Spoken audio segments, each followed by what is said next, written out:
show today. Yeah. Hi, sorry to be so cheeky, but who's running the show today? Because I see we're not. Streaming's come on. Sorry, my bad. Hi, Lois. Hi, Frank.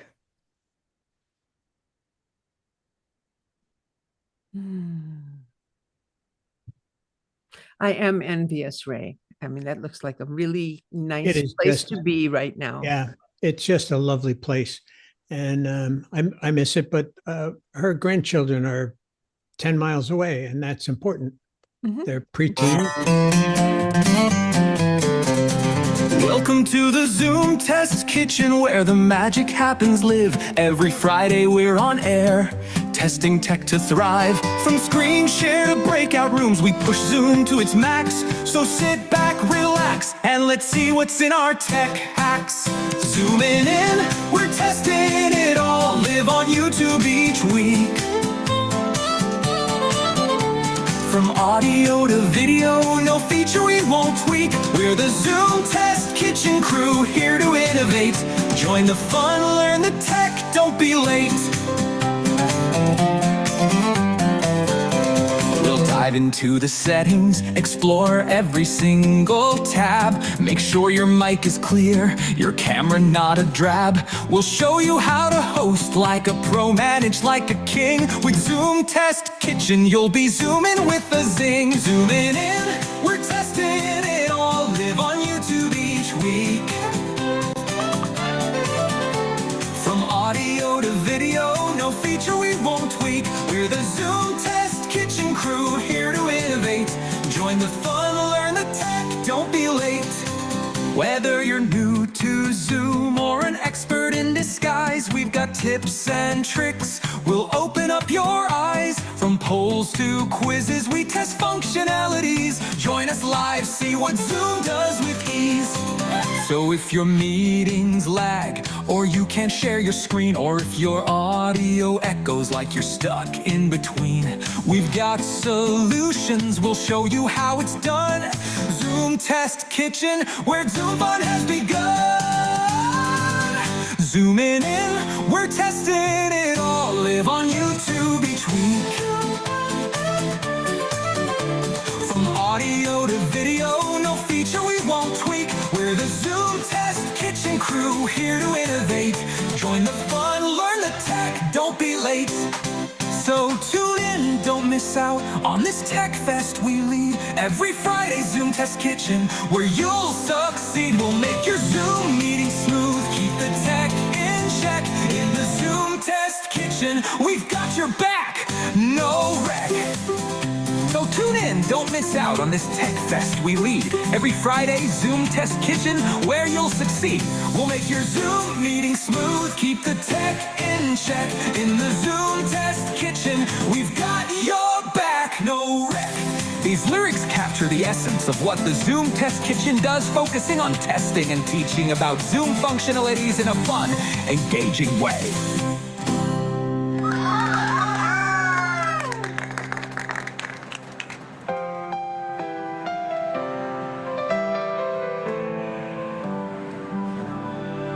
Zooming in, we're testing it all. Live on YouTube each week. From audio to video, no feature we won't tweak. We're the Zoom Test Kitchen crew, here to innovate. Join the fun, learn the tech, don't be late. We've got your back, no wreck. We've got your back, no wreck. These lyrics capture the essence of what the Zoom Test Kitchen does, focusing on testing and teaching about Zoom functionalities in the fun, engaging way.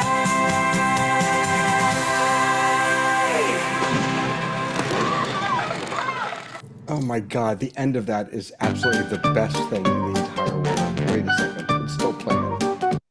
Oh my Lord. Because we forgot to take oh my gosh. If only we could make him say live instead of live. I know. That song makes me so happy. Hi, everybody. Welcome to the kitchen.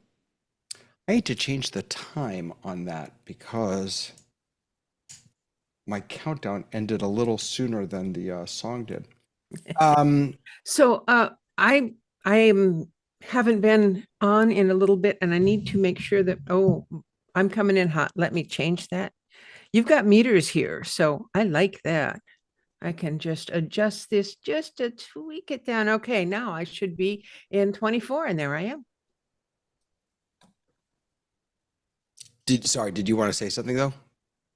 No, I just wanted to, I know that my microphone has been hot quite a few times, so I was just Ah, using your meters to check it, because we don't do a pre-show where we do sound check-in like we do on, last night's show. yeah. Sorry about that. That's okay. So we can make the rounds, but holy moly, there were some announcements this week. Not just updates to the clients, but was it Enterprise? What's it called? Do you remember what it was called, Frank? Enterprise something or other? Enterprise Connect. I was there all week. Enterprise Connect. You were there? Yes, sir. Okay. Well, we're going to get a report from the thing. I have a picture. I posted a picture of me and Patrick Kelly.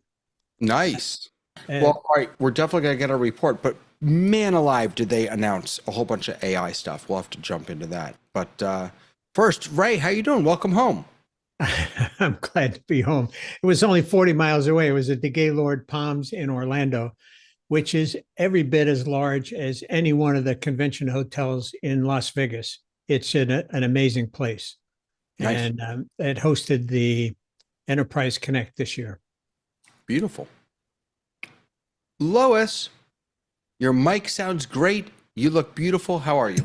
I'm doing well. I had so much fun last night. David, I don't get a chance to tell you how impressed I am with the fact that you are doing that show. And for those listeners who aren't familiar with it, go to therundown.show. It'll tell you all about it. But it's so much fun, and I'm so glad you started it. Thank you. It really is fun. I get so much out of it. Yeah, thank you. Frank, how are you, sir? I'm well. How are you? Good. Do you still have a job now that we don't have a Department of Education? Just want to make sure. I'm a Canada. Canadian, so I'm Oh, not so Okay. involved in your internal affairs. Sorry. Well, you actually kind of are involved in our internal affairs as Canadians now, but against your will. Good to see you. Robert, how are you?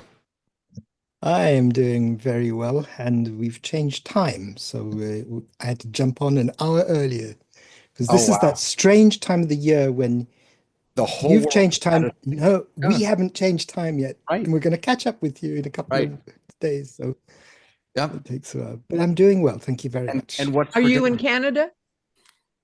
He's in Poland. No, he's in Poland. But what's for dinner? He was cooking before. You had the thing on and everything. You were watching through the keyhole. Oh yeah, I watch and listen even when. Yeah, my wife went to Caminos de Santiago on a pilgrimage, and she went through Portugal, and she met up with some people who made these lovely, lovely cooking. What are they called again? Aprons. Aprons. Thank you. Male and female, and of course they're all in Portuguese, bright, sunny colors. So it's real pleasant to Oh, watch. that's lovely. That's lovely. Mike, how are you, sir? Doing good. So you're picking on us Canadians today. I hear that. No, I would No. never. I would never do that. We're half and half, though. Half in the US and half not. We are. Wait Here's a where the minute, rest of there's Hasmukh. here's where the He's rest of the Canadians are, right here.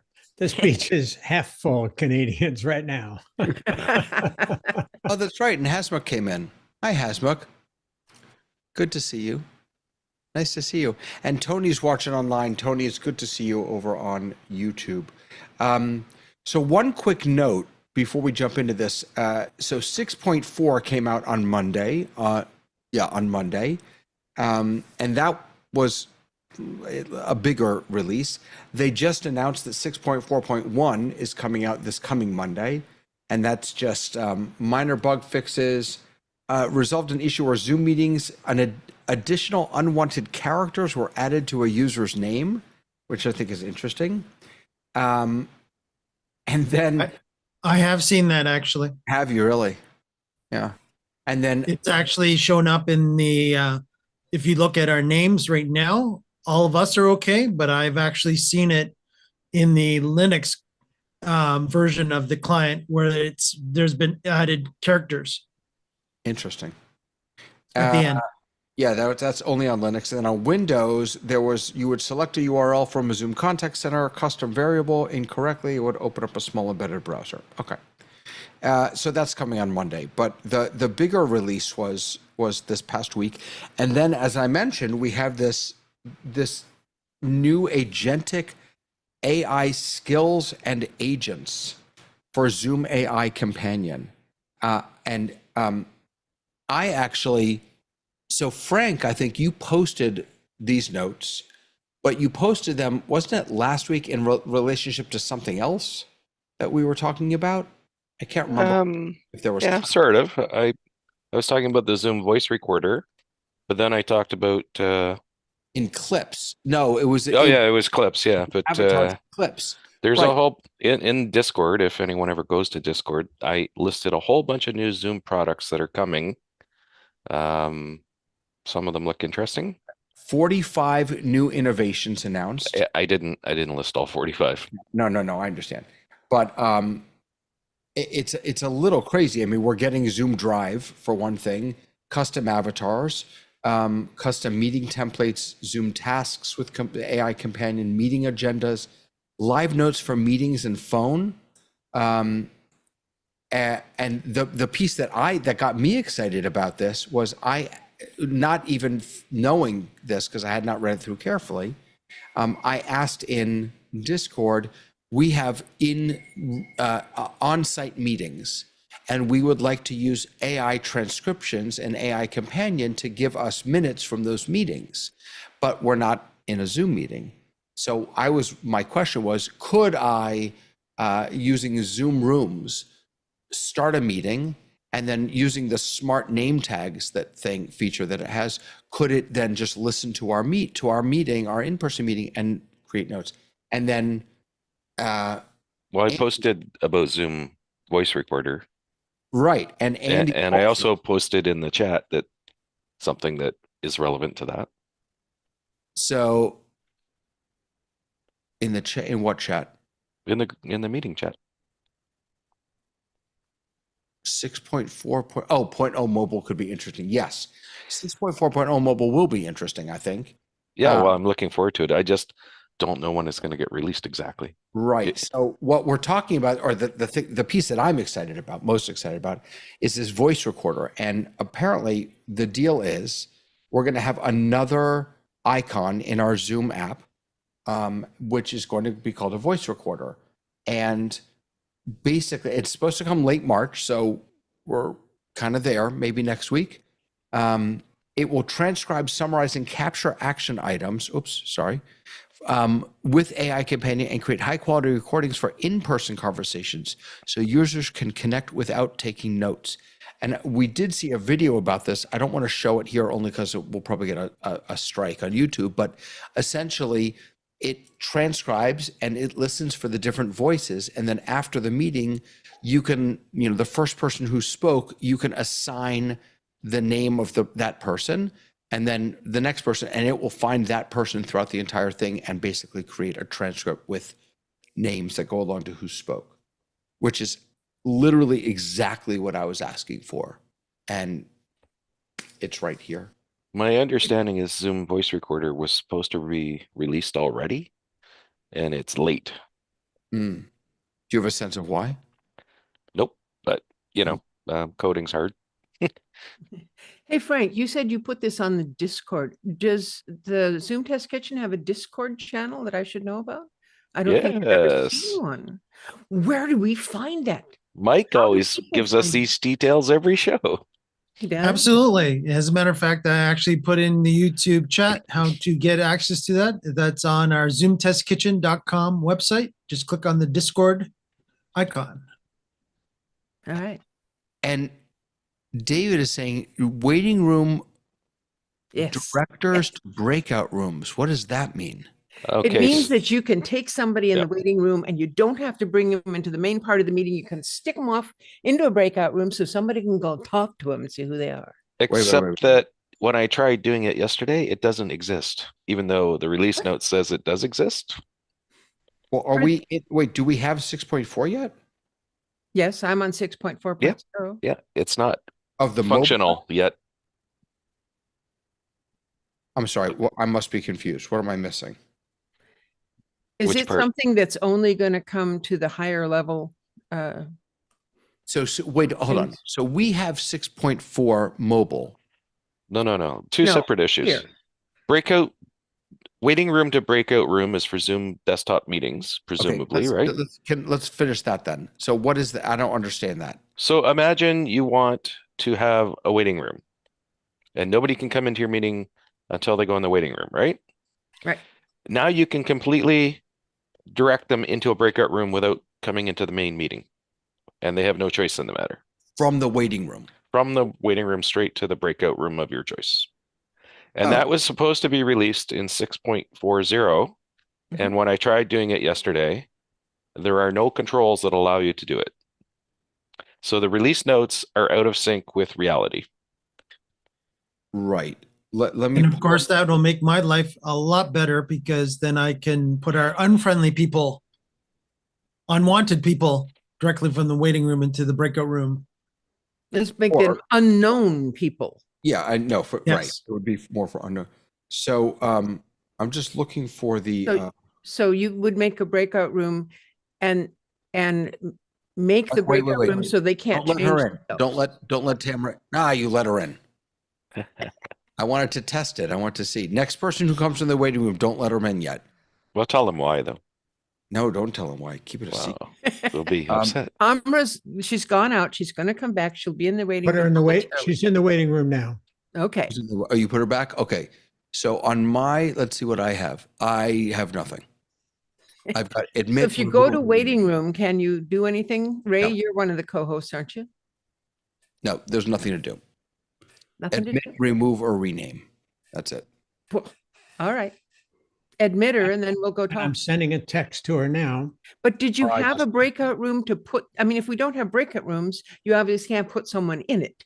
We don't have You breakout think I rooms. need to do we? start a breakout room first. All right, let's try that again. Hold on. Good call. Don't get rid of Tamara. Tamara, you're okay. You're okay. They're testing. You're the guinea pig. Yeah. Create. Okay. Audio is not working, Tamara, too. I will be the guinea pig this time if someone wants to put me in the breakout room. I mean, Alright. in the. Well, waiting leave the meeting. Well, no, I'll just put you in room. You the. should put me in. All right, she's gone. God help us. Okay. No, I'm just kidding. Wow. All right.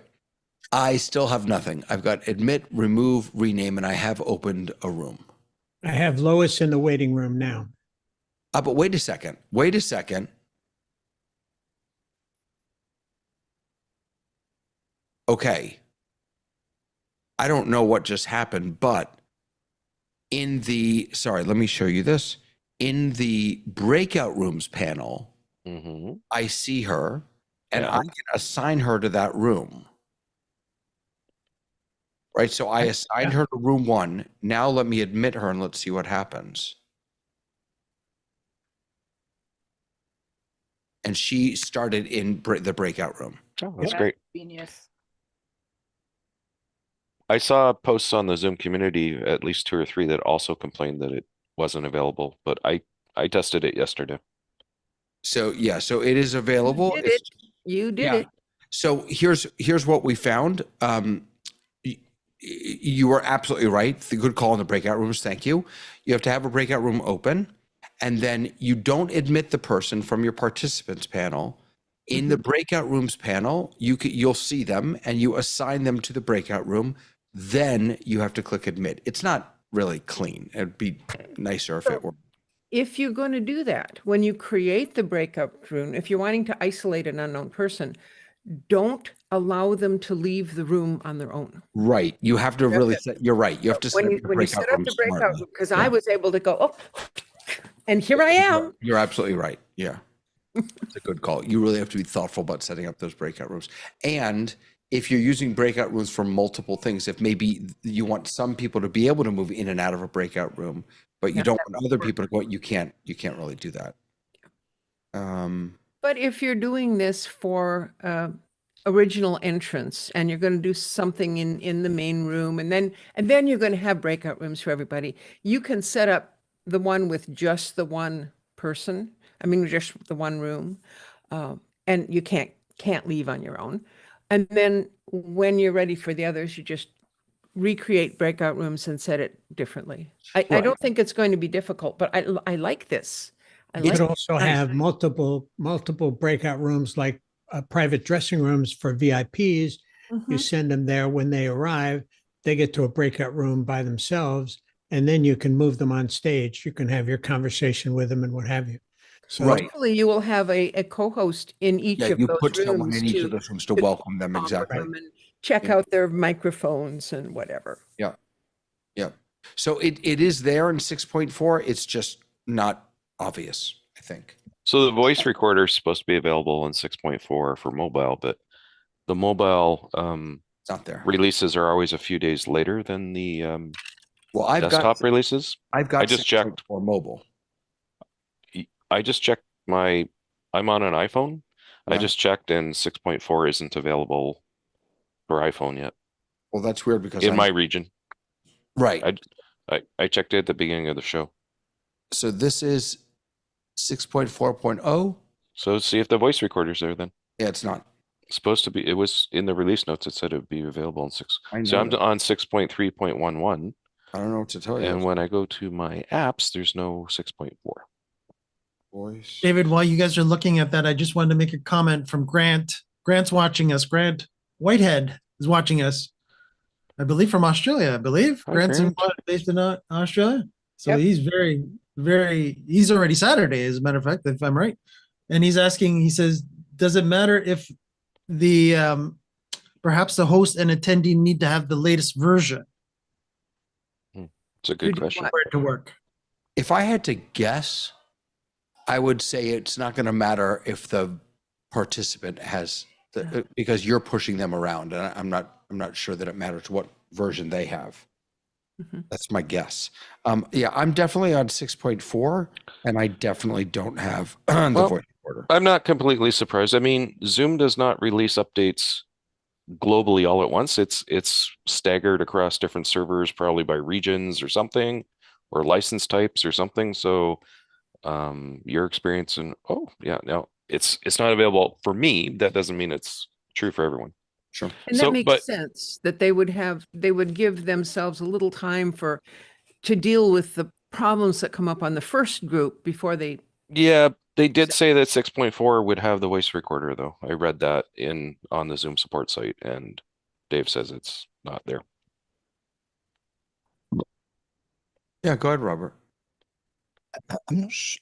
I'm just wondering if everyone really appreciates the significance of having this ability to put someone into a breakout room, because what this means is that all the functionality that we have in the main meeting is available now for everyone, because we put people into breakout rooms, check them first, and then bring them in.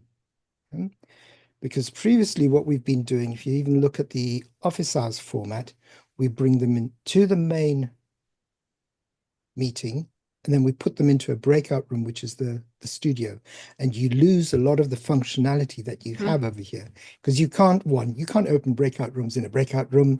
You have no interpretation in the breakout rooms. You can't spotlight people in breakout rooms.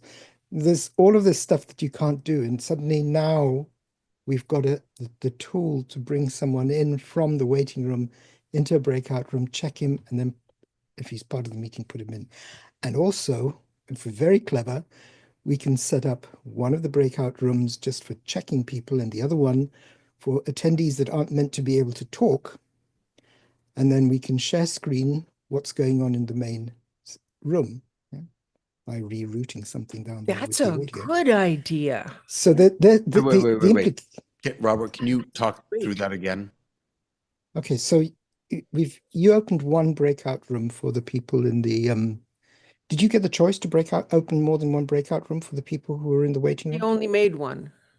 So it has nothing to, yeah. So this, let me just take a step back. This is not really there's nothing new in Zoom here. All they did is connect draw some lines. So I could go in, I create whatever breakout rooms I want to. And then in my participants panel, just like I could assign you to any breakout room, I can now assign people in the waiting room to any breakout room. And then when I admit them, they're just shuttled directly into that breakout room. So that's new. I can assign them exactly the way I can assign people in the meeting. Okay, so that's the new part of the functionality. Right. But the consequences of that is that you can bring in people, put what Lois said, don't allow them to leave the breakout room. Okay. Check them in one room, put them in another, and in that other breakout room, have it the place like a cinema where we actually push the feed from the main meeting in there. So you'd have to direct the audio channel, route the video, and we could be showing them what's going on stage without them having the ability to interact or do anything. And they would be able to speak to each other. If you turned on their chat, they could talk to each other by chat. You could, I mean, that would be like having a theater experience where you've got a group of people that are viewing it together and can go, Mary, did you see that? But guys, that's a webinar. It is exactly a webinar. It is No, exactly a or it's a webinar. meeting with focus mode on. I'm not, this seems like a whole lot of work for something that already exists. Well, if you don't have if you haven't paid for webinars, then you can't do webinars. Yeah, but you can use focus mode or just mute everyone. Now, is focus mode the same? I don't think that's a separate room. I don't think it's. No, it's not. But what I'm saying is you don't need there are good reasons to use separate rooms. I'm not against the idea of putting people into breakout rooms. I'm just saying that. But focus doesn't mean that I and Mary can talk to each other while you guys are doing stuff. Well, sure it does. Yes. You No, could, focus mode is the exact opposite. You can't, the only person you can interact with as a participant is the host in That's focus right. mode. if you're in focus mode, you can chat with everyone. No. Try it, David. Okay. The host can see everybody, but No, you the can- participants can only see the host. Absolutely. You can see everyone, but we're talking about chat. Chatting. And I don't think you can, I don't think that Frank and I could chat if you were the host and you're doing focus. No, Okay. put us in focus mode. I'm working on it. All right, so I can still see everyone. You can only see me, but let's see if the chat. No. I can see Mike. I can see Ray. Yeah, and I because can they're see co-hosts. myself. Sorry, they're co-hosts. Yeah, Lois, I can see your chat. Yeah. Okay. I'm not co-host.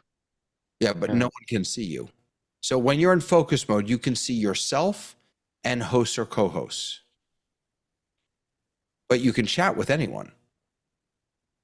So I guess all I'm saying is that if you want to create a stage experience, you could very simply put the meeting in focus mode, don't allow people to unmute, and then they can chat and you have the same thing. And how do I get us out of focus mode? Stop focus mode. Okay. Focus mode is ending. Yeah. Okay. I have a complaint about focus mode. Okay, wait once. What does it does away with backstage mean? David Brady from YouTube is saying it does to Robert, to you, it does away with backstage. From webinars. Yeah. Webinars. Yeah, okay. What Robert was basically explaining is what you get away with doing in webinar. Right. It's not exactly the same because when you're on backstage, you do have a feed directly from the main event that you can watch and listen to. So but it's definitely a way of getting people in and not into the main meeting straight away. Can I just try something real quick, because I just realized that I was spotlit. I'm going to throw us into focus mode one more time. Uh-huh. So it automatically spotlights. I didn't know that. It automatically spotlights the host. Spotlights go or into focus big mode. speaker. I'm sorry? So if you go out of focus mode, right?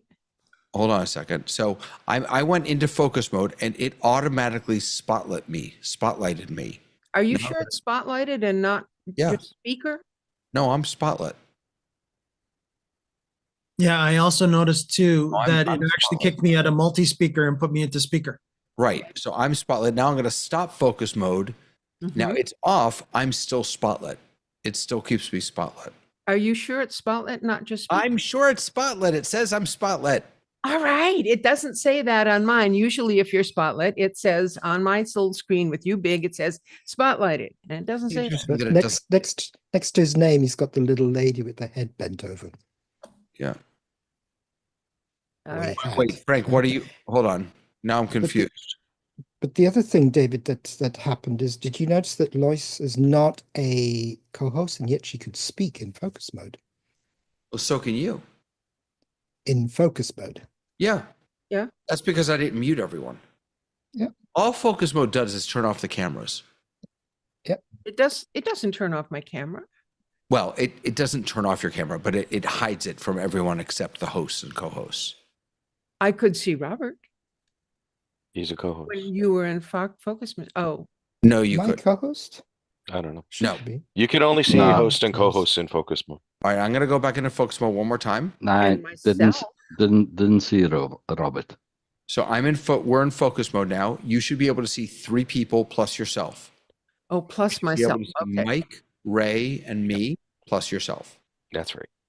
Now, if I were to hold on, if I were to spotlight Robert, now you all should be able to see him Because he's big.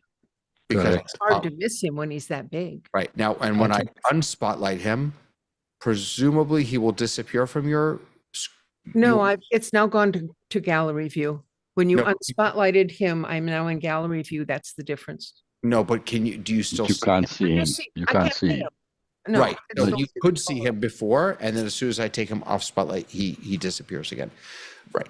So this would be in a meeting. If you have a meeting and you're doing question and answer, this actually is a really nice feature because you can bring someone up for their question and then unmute them, and then when you take them off spotlight, they disappear again. Would you be able to in focus mode, would you be able to spotlight 2 people? In other words, when was your choice replace spotlight or add spotlight? When Let you were me- spotlighted and you put Robert up, could you Yeah. add him? Hold on. I'm looking. Start focus mode. Okay, so I'm on, and now I'm going to grab Robert, and I'm going to add him to the spotlight. Good, that worked.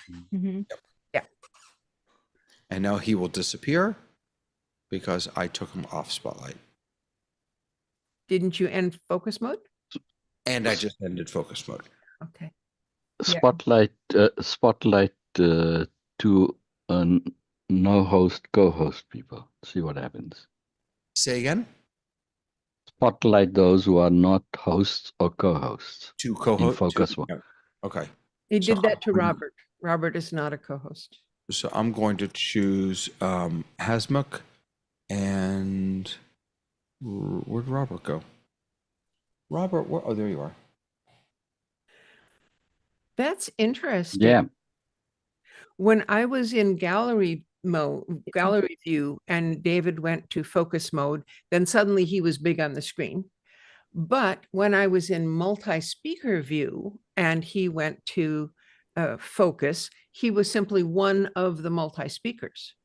So what I'm in before he starts focus makes a difference as to what I see. Well, multi-speaker is just another version of speaker. And so if you're in multi-speaker, Zoom is not going to force you into single speaker because multi-speaker is a version of speaker. it also says for me, everyone can see you because you are spotlighted. Yep. Is there some place that it tells us that we're in focus mode? Did I miss a little It's a good question. notification? Let me do it one last time and then tell me if It does. It does. gives me one. Where? And There. also when it ends. There we go. Meeting is in focus mode only. Host and co-host can see your video. Got Uh-huh. it. But there's nothing in the participants list or on anybody's little Mm-mm. window that Mm-mm. says it's still in focus mode. Right. No. Okay. Um, That was a great diversion. I like that. yeah, how did we get to this? Oh, so yeah, so we're talking about the ability to throw people directly into a breakout room. I mean, I think that I could absolutely see doing this. If I'm running a meeting and my talent is here and maybe we're hanging out in a breakout room and we're doing tech checks or something, and then I've already started letting participants in, and another part of my talent or my panel shows up, I can push them direct. They can bypass the main room. That way I don't have to search for them in the main room. Oh, another nice thing about this, if, I wonder, so I'm thinking about finding people. If I wanted to put people in a group using Zoom OSC, I wonder if I bring the OSC client into the breakout room, if I could very easily just grab everyone because they're right there, throw them into a group. And then when we go back into the main room, I wonder if they'll still be in that group. That's interesting. I'm not sure. I would love, sorry. You're confusing us now. Yeah. Okay, so OSC is not Zoom. I was with you. there it is. Yeah, no, it is Zoom OSC. So, so I'm right now, I'm in Zoom OSC and I'm in Zoom. And I'm in Zoom OSC and I can see everyone who's in this meeting on my what's it? Here, I can show you actually. Let me pull it up. One of your 17 stream decks. Right. So I can see I was just everyone. about to say that, right? I can see everyone in this meeting on the Stream Deck. Now, what I will often do if I'm running a show is I will select my, my speakers. Let's say it's those three, and then I add them to group 2.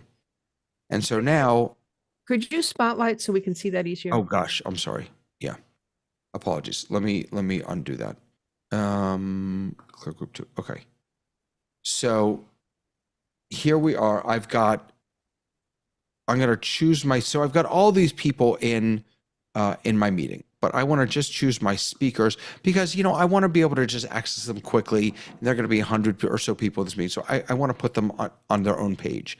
So I select them and then I have a button here that says add to group 2, right? Because this is the name that's the group where you can do stuff. So I'm going to press that button, add to group 2. You can see that number just changed to 3. That tells me how many people are in there. And although you can't see it on here, my speakers are now in this group. So what this allows me to do is now I don't need to stay on that first page where I've got hundreds of people.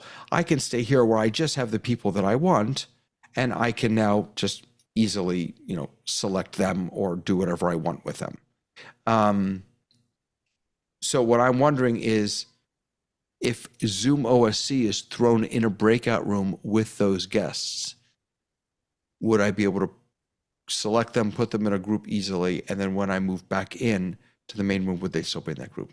Does Zoom OSC work in breakout rooms whatsoever? David, why don't you have no make idea. a co-host and I don't think it would. All and right, do a hold breakout? on. I'm putting my OSC machine in a breakout room. Okay. And now I have to say join. All right. So my OSC machine is now joined. And now I'm going to go into, someone come with me. And I'm going to go, how the heck do I, oh yeah, here we go. Would someone else come into room? Oh, thank you, Lois. Okay. I'll be right back. So talk amongst yourselves.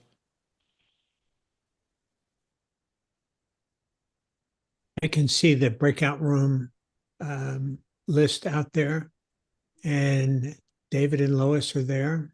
David brought in his OSC, and they are talking to each other. You see little squigglies on their microphones. We can't get a text, so we'll just have to guess what they're saying. I know. Thanks, Frank. Yes, we're doing filler while David is playing in the breakout room.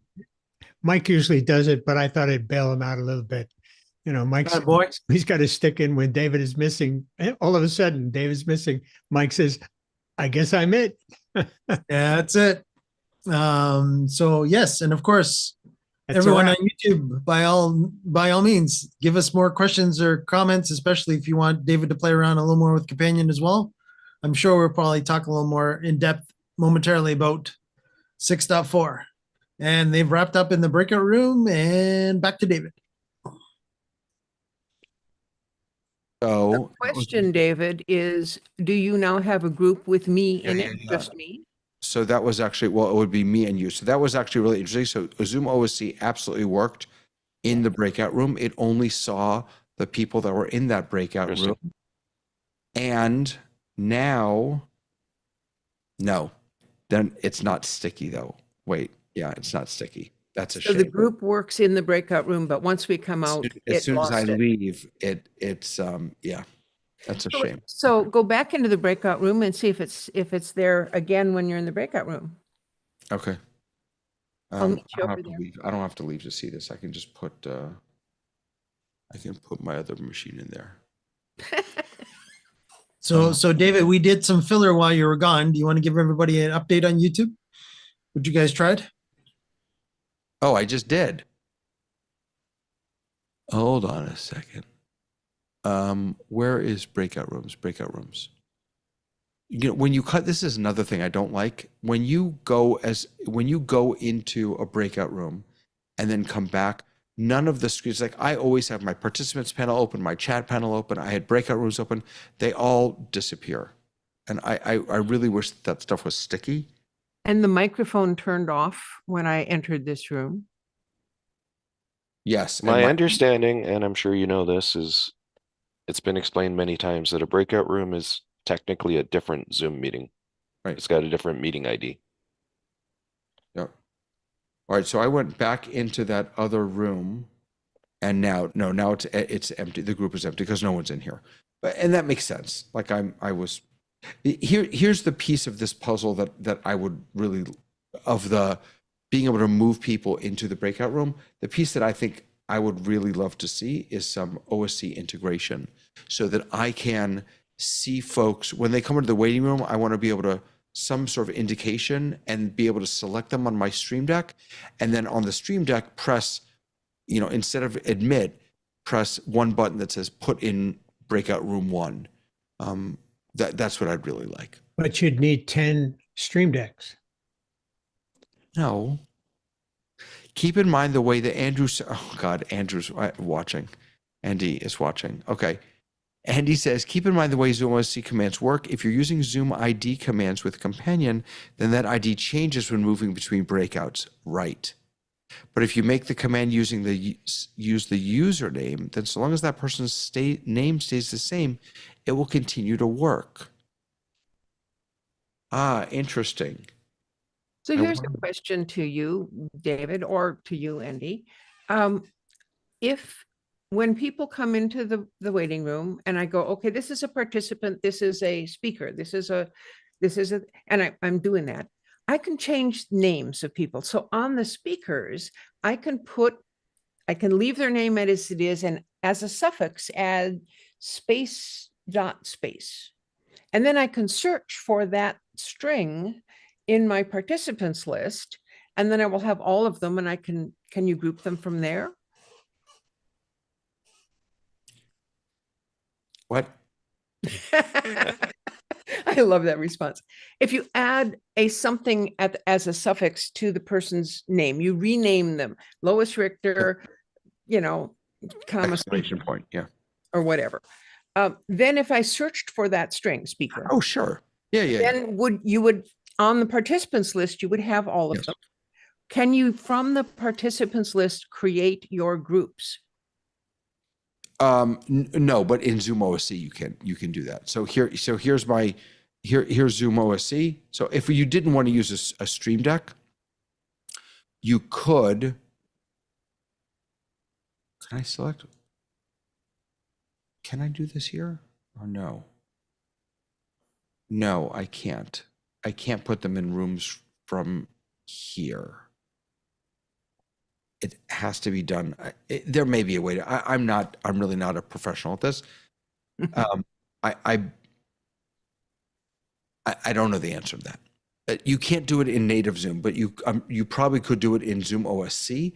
I only know how to do it using Companion as the interface. And it may be that you need some other interface like Companion in order to effectuate that.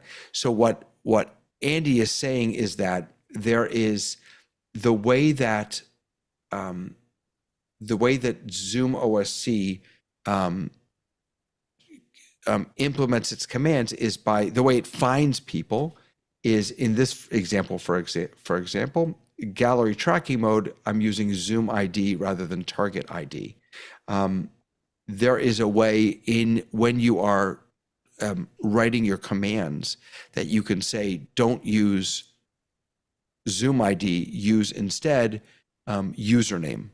And if you use username, then as long as the username doesn't change from breakout room to breakout room or main room to breakout room, it'll still be able to find them.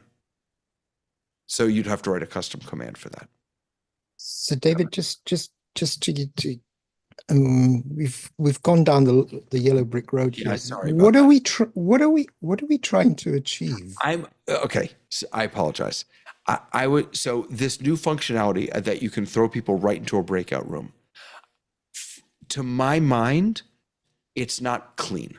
The way to get it done is you have to open your breakout rooms. You have to create a breakout room. You have to open the breakout room. You have to put the person from the waiting room in the breakout room. Then you have to admit them to the meeting. What I would like is a button on my Stream Deck using Zoom OSC that right now Zoom OSC, as far as I know, I've never used it this way, does not show me who's in the waiting room. I don't know that it even can, actually. Zoom OSC does not show me who's in the waiting room. I can admit people from the waiting room, but I can't see who's in the waiting room. At least I don't think I can see people who's in the room. I would like Zoom OSC I'd like a button so that Zoom OSC can show me who's in the waiting room. Okay. And Andy writes again. Of course, Andy did. Zoom OSC can show you who's in the waiting room via OSC. I just don't know how to do it. Don't you dare come on, Andy. You're working. You're busy. Stay at work. We will figure this out. Whatever. What I'd like to do is just figure out a more elegant way to get people to use this new functionality and to get people from the waiting room into that breakout room. That's all I'm saying, right? I want OSC to see them. I want to be able to select them and then just press a button that says put them into this breakout room rather than put them in the breakout room, admit them to the meeting. That's all. So David, you're trying to do too much yourself. Why don't you have a co-host who's not using OSC, who's just using Zoom, who can go to the who can just admit them directly from the waiting room into the thing, and you won't have to do a thing. Yeah, but there's an easier way to do this, David. You can, if you know who you want to be able to select, you pre-assign them to breakout rooms when you're setting up the meeting. And then when you open your meeting, you'll have that specific room, and you'll have a list of all the people, and you'll see whether they've arrived or not. Do they go if you pre-assign them to a breakout room, do they go directly into the breakout room? This is a Hasmukh question because we've been playing with this, and Hasmukh's been testing this round and round in circles. Fill us in, Hasmukh. Yeah, it doesn't work. Okay, there you go. So You still need to have a co-host moving people. But now we have a functionality that will push them directly in. No, just a minute. It won't push them directly in, but you'll see their status. Yeah. Yeah. You'll see their status. What status? If they're there or not. Well, we can see if they're there or not now. No, but you said you have a problem with searching the list. That was No, where I you don't started. searching the list. Oh, If they're not there, they don't show up, David. Right. No, And he's saying that there's a list that says they're there or not. No. Wait, hold on. So what problem are we trying to solve here? All right. Here, okay, here we go. Ready? So Spotlight. I'm putting, I know. Okay. Lois, I'm going to, no. Mike, can I pick on you? Can I put you in the waiting room? You always do. Of course. Not true. All right, I'm throwing Mike into the waiting room. So, I can't because you're a co-host. That's You interesting. can put me in the waiting room. Yeah, but I just want to say I didn't know that. You cannot move a co-host to the waiting room. I guess that makes sense. That's just interesting to me. All right, Robert. All right, Robert is now in the waiting room. Okay. So all I was suggesting is that the way to get Robert into a breakout room, let me close all rooms. And now it's not letting me close rooms. That's interesting. Oh, because Lois, no? Why wouldn't it Lois's name is there, but yeah, but why would it not let me close rooms? That's interesting. Are you in the same place who started them?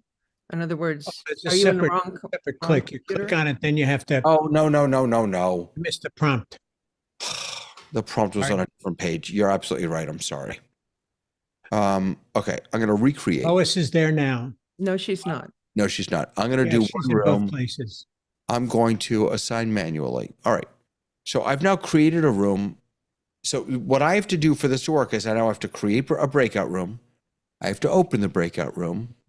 Then I have to, but I have to find, now where the heck is he? Now I don't see it. Don't you have to be in the room? Didn't you say you had to be in the room? No. So now I don't see him. I'm going to let him back in because this is not working. Maybe it's because I already had breakout rooms open. Don't you have to be working in the breakout in the waiting room where you let him in? No. You don't. Let's cancel all the rooms. Sorry, Robert, that was a fail. So I'm gonna open breakout rooms where there they are. All right, now see, I've got a breakout room here. How do I? It says open all rooms. No, but I don't want to open all rooms. I want to cancel this. I don't even want to This recreate. red button will cancel it. No, it doesn't. Yeah, it does. No, it doesn't. I just pressed that, and now it's still there. That one room. As soon as someone creates a room and opens it, your draft will be gone. Until that happens, your draft is there as long as you want to change it until you open the rooms. It's your draft. If I were a co-host and I made a draft and I opened the rooms, what you had there would be gone. No, what I want to do is I want to just end this breakout room session, as it were. Close all rooms. Close all rooms. Okay, but now I still have the room here. That's your draft for the next time you have a breakout. But nobody's in there. I Nobody's understand in that, there. but I want to get rid of it. I want a blank canvas here because it is a blank canvas. No, it's not. No, it's not. A blank canvas is no rooms in here. And you choose how many rooms you want. So you have co-hosts right now, right? Can those co-hosts go and click on the breakout room thing to try and make it and see whether they come out? They'll have a room 1 there waiting for them when they try to make a breakout room. Yeah, but you're not, I'm not being clear, I think. Okay. This is not working with putting people from the waiting room in. Because you haven't opened it. No, it's not working. I think because there's a bug, but there's go to recreate. I've done that a couple times now. Mm-hmm. So let me try this one more time. Lois, I'm going to put you in the waiting room. Okay, Lois is in the waiting room. So now I'm going to open the rooms. Okay, now there she is. Before, I couldn't see Robert for whatever reason. Okay, so here was my point. My point is, in order to do this, to get Lois into this room, I have to, number 1, create the breakout room. Number 2, open the breakout room. Number 3, say to Lois, tell Zoom, put Lois in that room. And then number 4, admit her. And all I'm saying is that that's a whole heck of a lot of steps. What I would really like is over my participants. I understand having to open the breakout room, but then over my participants panel, I'd like a button instead of admit. I'd like admit to meeting or admit to breakout room maybe, or something like that. If we're So going to you've have got your- different ways to admit people, I would just like that to be a little streamlined. That's all. And I think that OSC could absolutely do that. OSC, because it can see who's in the waiting room, I don't see any reason why I couldn't select that person and then just with one button, select, admit, put in the waiting room. That's all I was So trying you- to get at. Okay, so you have something to do for the whole week. You'll show us how I'm it not works doing next it. week. Damn. Frank, go ahead. Well, if you're going to have a good idea, why restrict it to Zoom OC? Like the Zoom developers are going to develop for the plain Jane Zoom client. Why should all of us have to do all that hassle? Why not have that menu for everybody? No, sorry. What I was suggesting is that it would be lovely if it was built right into here. What I'm saying is that until it's built right into there, Zoom OSC, I think, is the way to Sure. To be fair to Zoom, this is, like version 1 of this. I'm sure it'll not even evolve. still agreed, 100%. Right. No, it's just going through the motions of taking advantage of this. It just, there are 4 steps there. That's all I was. David, would you mind making me a co-host so I can play on the side? I would love to. Go ahead, Robert.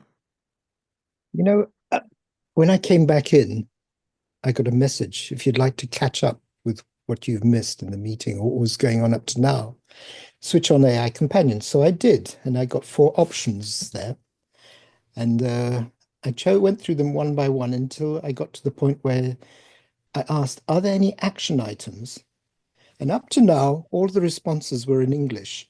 And the action items are in Polish. Really? And then the topics, what topics have been discussed are back in English. What's your operating system in? My operating system is in English. Interesting. That is interesting. My region is Poland. And I have a Polish keyboard defined. Programmer's keyboard. That was mentioned. I'm looking through the notes because I believe that functionality was mentioned somewhere, that it's relatively new, that it will get you up to date. Now, of course, I'm not seeing it. But it's really cool. I mean, I asked, was my name mentioned when I was away? I wanted to see if you had been bad-mouthing me.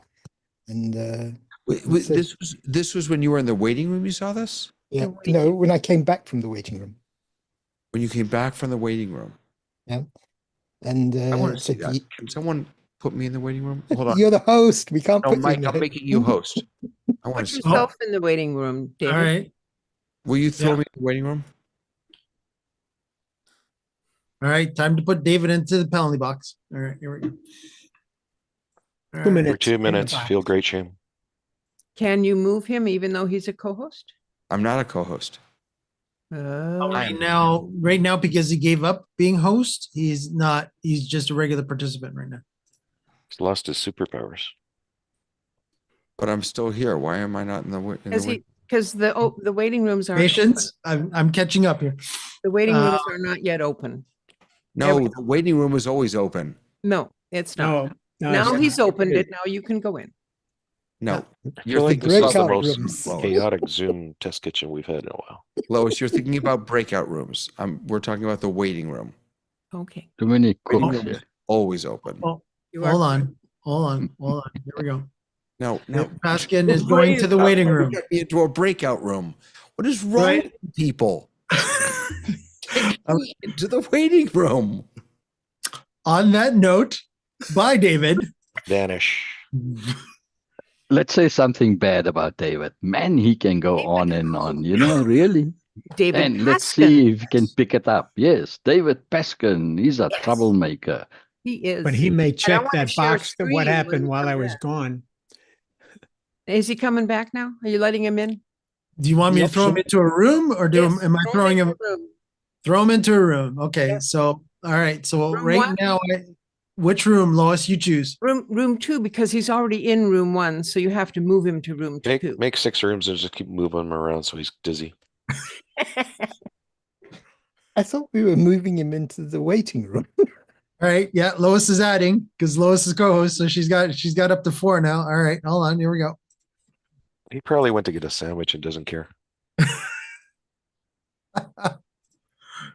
We have lost our minds today, folks, on YouTube. All right, hold on. Let me see. Where's David hiding? David's hiding in waiting. Oh, interesting. Okay, so room 1 or waiting room. Interesting. So now I'm going to move him to room 4.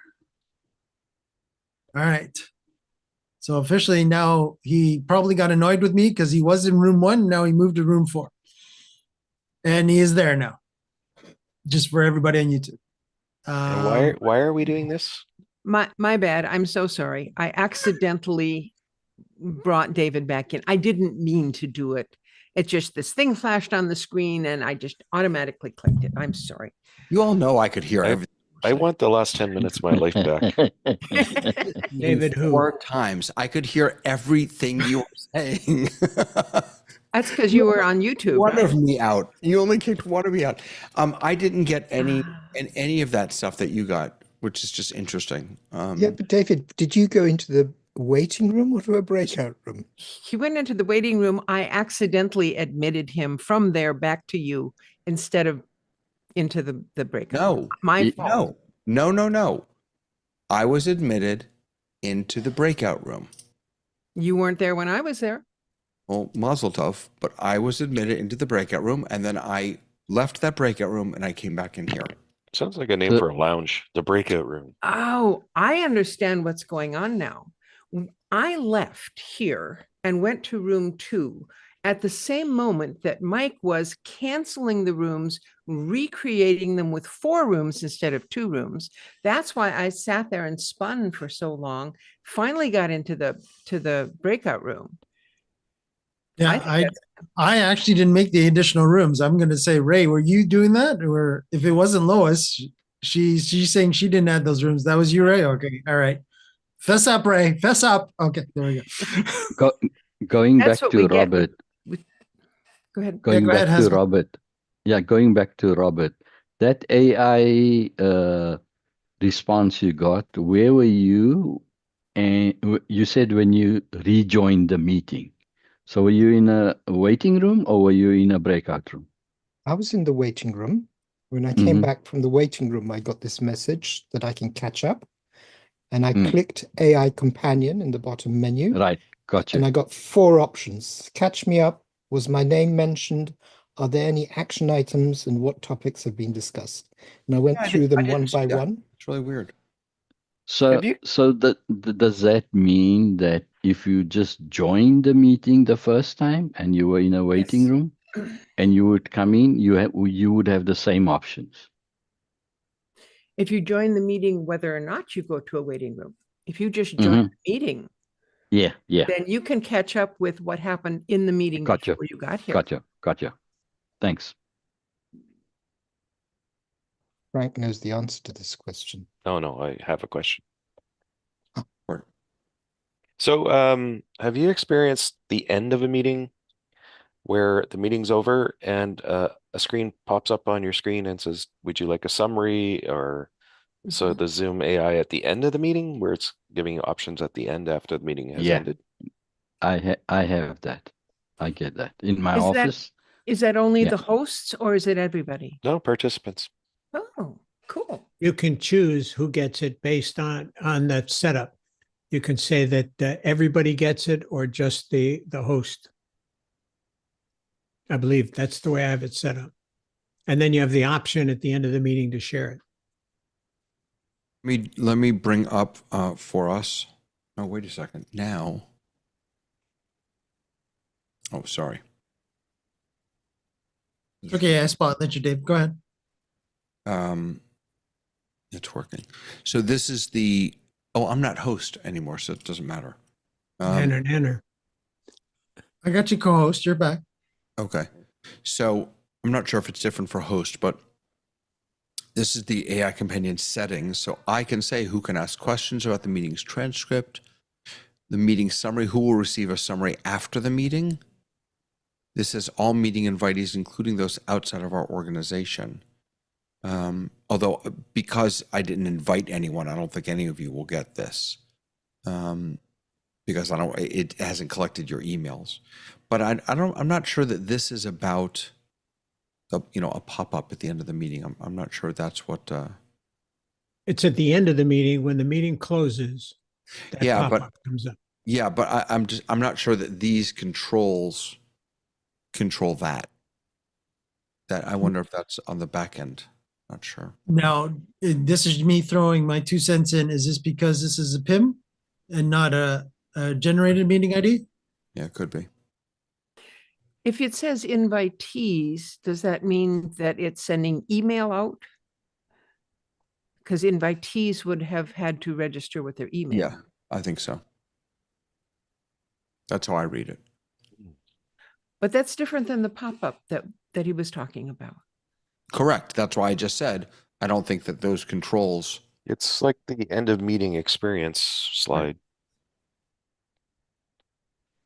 So are there setup I know there's you can choose whether or not to do a survey. Is there an end of meeting experience? Are there options for end of meeting experiences? I think when you're actually making the meeting, I think there's some, if you go into the advanced portion, I know in the client, I don't actually use the web interface when I do a lot. I do actually within the client, and there is certain actual advanced set features that you could actually enable certain things. And I think it might be hiding in there. It looks to me, at least just with a quick look through the settings, that there's this display end of meeting experience feedback survey. But and then there's meeting chat autosave, automatically save chat messages to a local file on the host. Oh, that's just for the host. Let me go into to create a meeting, schedule a meeting. Here, I'll do this. Me. And let's say we do it generate automatically. Automatically start AI companion. It's in settings. Questions. In your personal settings. Yeah, well, I was there. I didn't see it there. That's why I thought I'd look here maybe. I'm looking at it now. It says automatically share meeting summary with. I guess that may not be it though, because it's not necessary. Well, I guess it has to be at the end of the meeting because it's the summary, right? Right. David, it is right there to automatically start meeting summary too. Yeah, but I'm not. I wonder if that gives you the pop-up at the end. I don't know. Yeah, the enable continuous meeting chat, that actually throws it over to Zoom chat Right. afterwards.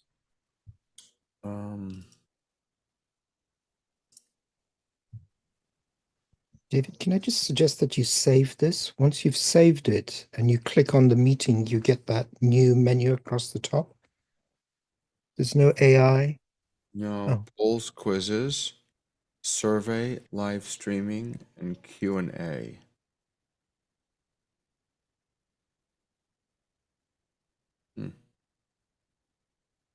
Just goes to show how unrepresentative of the AI companion users we are. Yeah.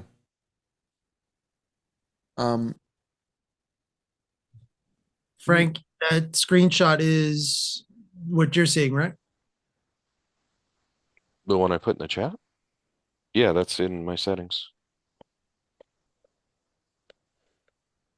Wait a second.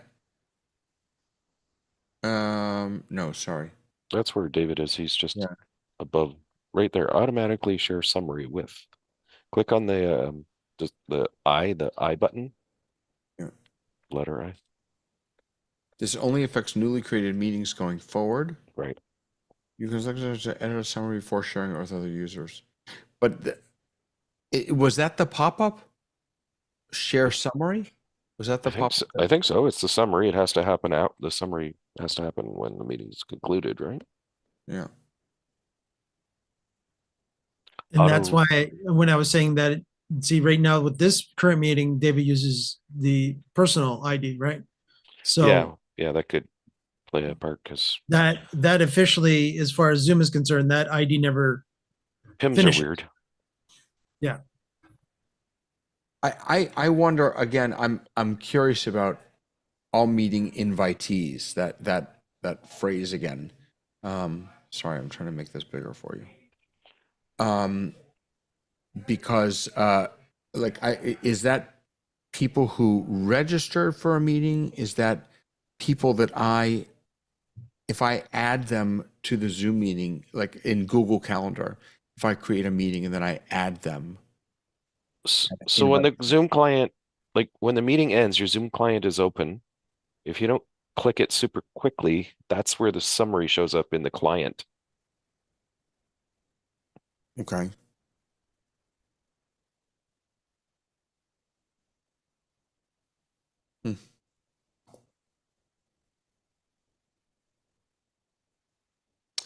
I have searched on Zoom for invitee, and what it says is those are people for whom you have sent an invite and they've clicked on it to come into your meeting.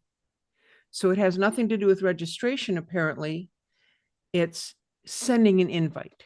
And in this meeting, if we go up to that little green shield in the upper right corner and you click on it, you can copy an invite and then email it to someone and they can come and join us. You can also invite people from the participants list, though, if they're part of your organization. And I think if they're part of your contact list, and that's at the bottom of your, I invite people to meetings all the time that way. Yeah. But if they're already on the participant list, aren't they already here? No, if you click on the participants button in the bottom tool tray. Yeah, I get 9 and you click on the word invite, I get a list of 27,000 people or 30,000 people. You're talking about. That's a direct invitation. Okay, so it's an invitation to you can send ongoing meeting that's currently happening. Good. So those are invitees, I guess. But if I copy the invite link and I send that to someone personally, or I write it down on a piece of paper and hand it to them, how can Zoom possibly email them a summary after the fact? It doesn't have their email. So if you send me by email a link and I click on it to get into this Zoom meeting, when it arrives at Zoom, doesn't it say, "Oh, Lois Richter's here"? Frank, doesn't you can have anonymous participants, right? But you can also require authenticated users, and authentication can be a user who has a Zoom account and arrives using and has to log in using their email that's their Zoom affiliated with their Zoom account, or it can be through SSO or some other mechanism, which is a more intense authentication method. But there's also a setting on the back end about external users and whether or not they're required to log in with their email, and then they get a warning prompt saying their email will be captured. And then they have the option to not join the meeting if they don't want to. Yeah, I just wanted to add my comment about, David, the two that you're looking at there when you're showing those settings. When it means organization, again, those are based on Zoom licenses in your account. Right. But then Zoom also will do the evaluation of a user based on the fact if they're signing in with their email address that's affiliated with their Zoom account of their own. And those are external to your organization. So it sounds like the word invitee is being used in more than one way in Zoom. It's semantics, but often with Zoom, it's hard to tell if they mean the tool that I just told you about, where you click on the participants list and invite someone, or do they mean a recipient of an email invitation? Like, I don't know what they're saying. Like, sometimes it's hard to tell because they use similar sounding phrases for multiple meanings. They need to publish a glossary, and I've never seen a Zoom glossary anywhere. I've seen some institutions create their own, but I've never seen Zoom create a glossary.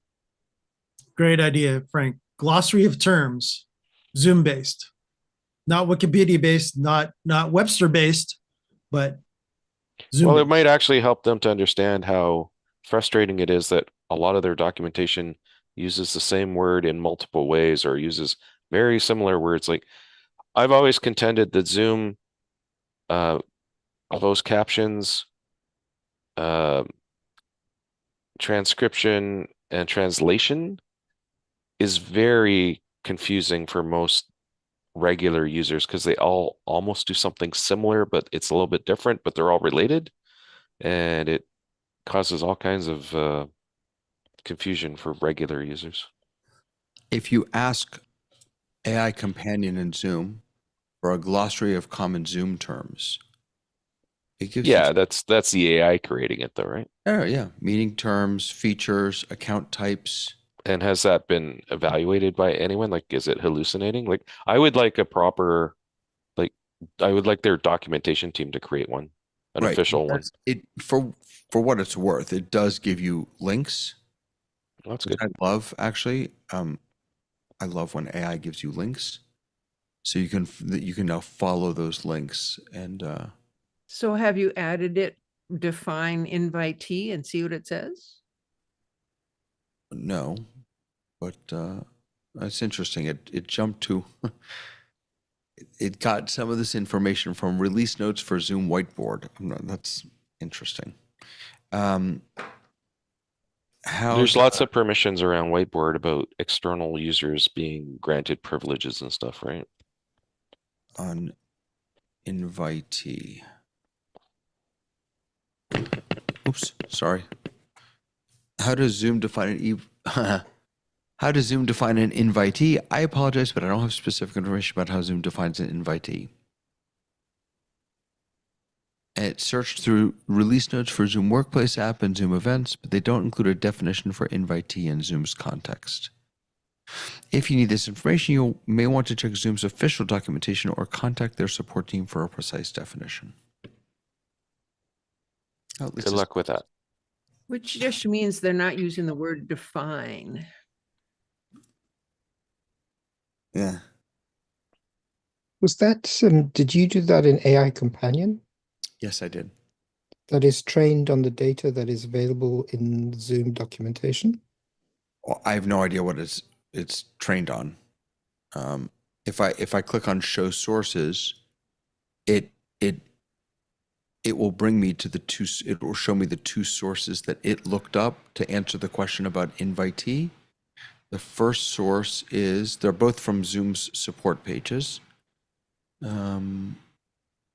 Sorry, it's not loading for some reason. There we go. Release notes for Zoom events. And then the second one is release notes for Zoom Workplace app.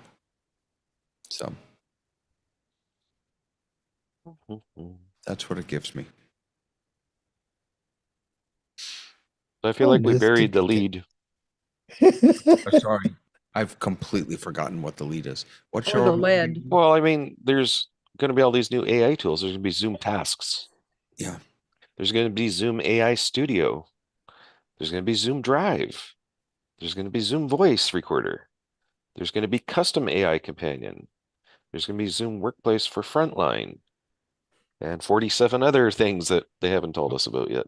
Meeting agendas, live notes for meetings and phone. Yep. AI Companion for workspace reservation. It's going to help you schedule things on your calendar. I wonder how many of these are tied to Zoom, what's it called? Workflows, the automated workflows. Oh, yeah. Which the beta is currently going on and you can use for free. But at some point, it's going to transition to a paid service. You're sure about that? Yeah. It says right now that it's free, but it will. Zoom does this a lot. It introduces features in beta and then warns you that once the beta is over, it's going to cost you money. I'm interested about what Zoom Drive is going to look like. I think that could be interesting because it's the way they describe it is it's a repository for meeting and productivity assets such as Zoom Docs. I wonder if there will be how the linking, the deep linking will work, right? Will you be able to watch recordings, will your recordings now be saved in Drive? Will they be linked to the show notes? Not show notes, sorry, the meeting notes. How will all of that, I'm just interested to see what that looks like. If you look at the left-hand side of your personal Zoom on the web portal, and depending on what your Zoom administrator has enabled, it's getting longer and longer. So I've got summaries, I've got transcripts, I've got recordings. So right now we've got polls and surveys. We've got meetings, profile meetings, webinars, events and sessions, personal contacts, personal devices, whiteboards, notes, docs. But look at things that you would consider assets of a meeting, like the tangible artifacts of a meeting. Summaries. I imagine all of that will go into what's it called? Zoom docs, notes, whiteboards, Zoom Drive. Zoom Drive. That'll probably all end up in Zoom Drive. Right. So you could take all of those and have one button called Zoom Drive. Yeah. Like I'm guessing, I don't know. It would be nice though. And then you click on that and then you can get, well, who knows what it'll look like, but maybe something like this. Those subheaders or whatever. Yeah. Interesting. So I'm wondering how many like Zoom tasks, will that rely on workflow automations that cost money, or will they be independent of that, or limited because you don't have workplace automations? Who knows? Who knows? Mike, I'm taking a quick bio break. Thank you, sir. All right. So, Mike, what's been happening on YouTube? We got any comments or questions or anything from there? Fred's letting us know he's watching us on YouTube, and he's actually in an Uber right now heading to LA Airport and going back to Phoenix. So thanks, Fred, for joining us. Sorry, you couldn't actually join us as a panelist today. Yeah, we got friendly chats. Everybody's been watching. I think everybody's been watching the chaos that we've been running through today of running into rooms and all that fun stuff. I've also been helping some teleprompter issues with our friend Tamra. She's having issues with it today, so I've been working on that in the background a bit with her too. Tamara should give us an update on how much progress she made from the last meeting when she asked all those questions about what to do. Yes, very good. Very good. So That's a good Put her on the hot seat here. I made some progress. We got the machine in, and video is great and audio is as expected. So I'm going to look into getting more of those little pucks that you guys had mentioned. I really do want them to switch to Zoom rooms. I just have not been able to figure it out, like cost wise and all of that. And I need to practice with it a little bit so I can ease people into it. This is a non-technical group. So what I do with them is I tend to introduce technology as, everything just gets better each time we do something, and they don't quite know how that magic happens. So that's called job security. Exactly.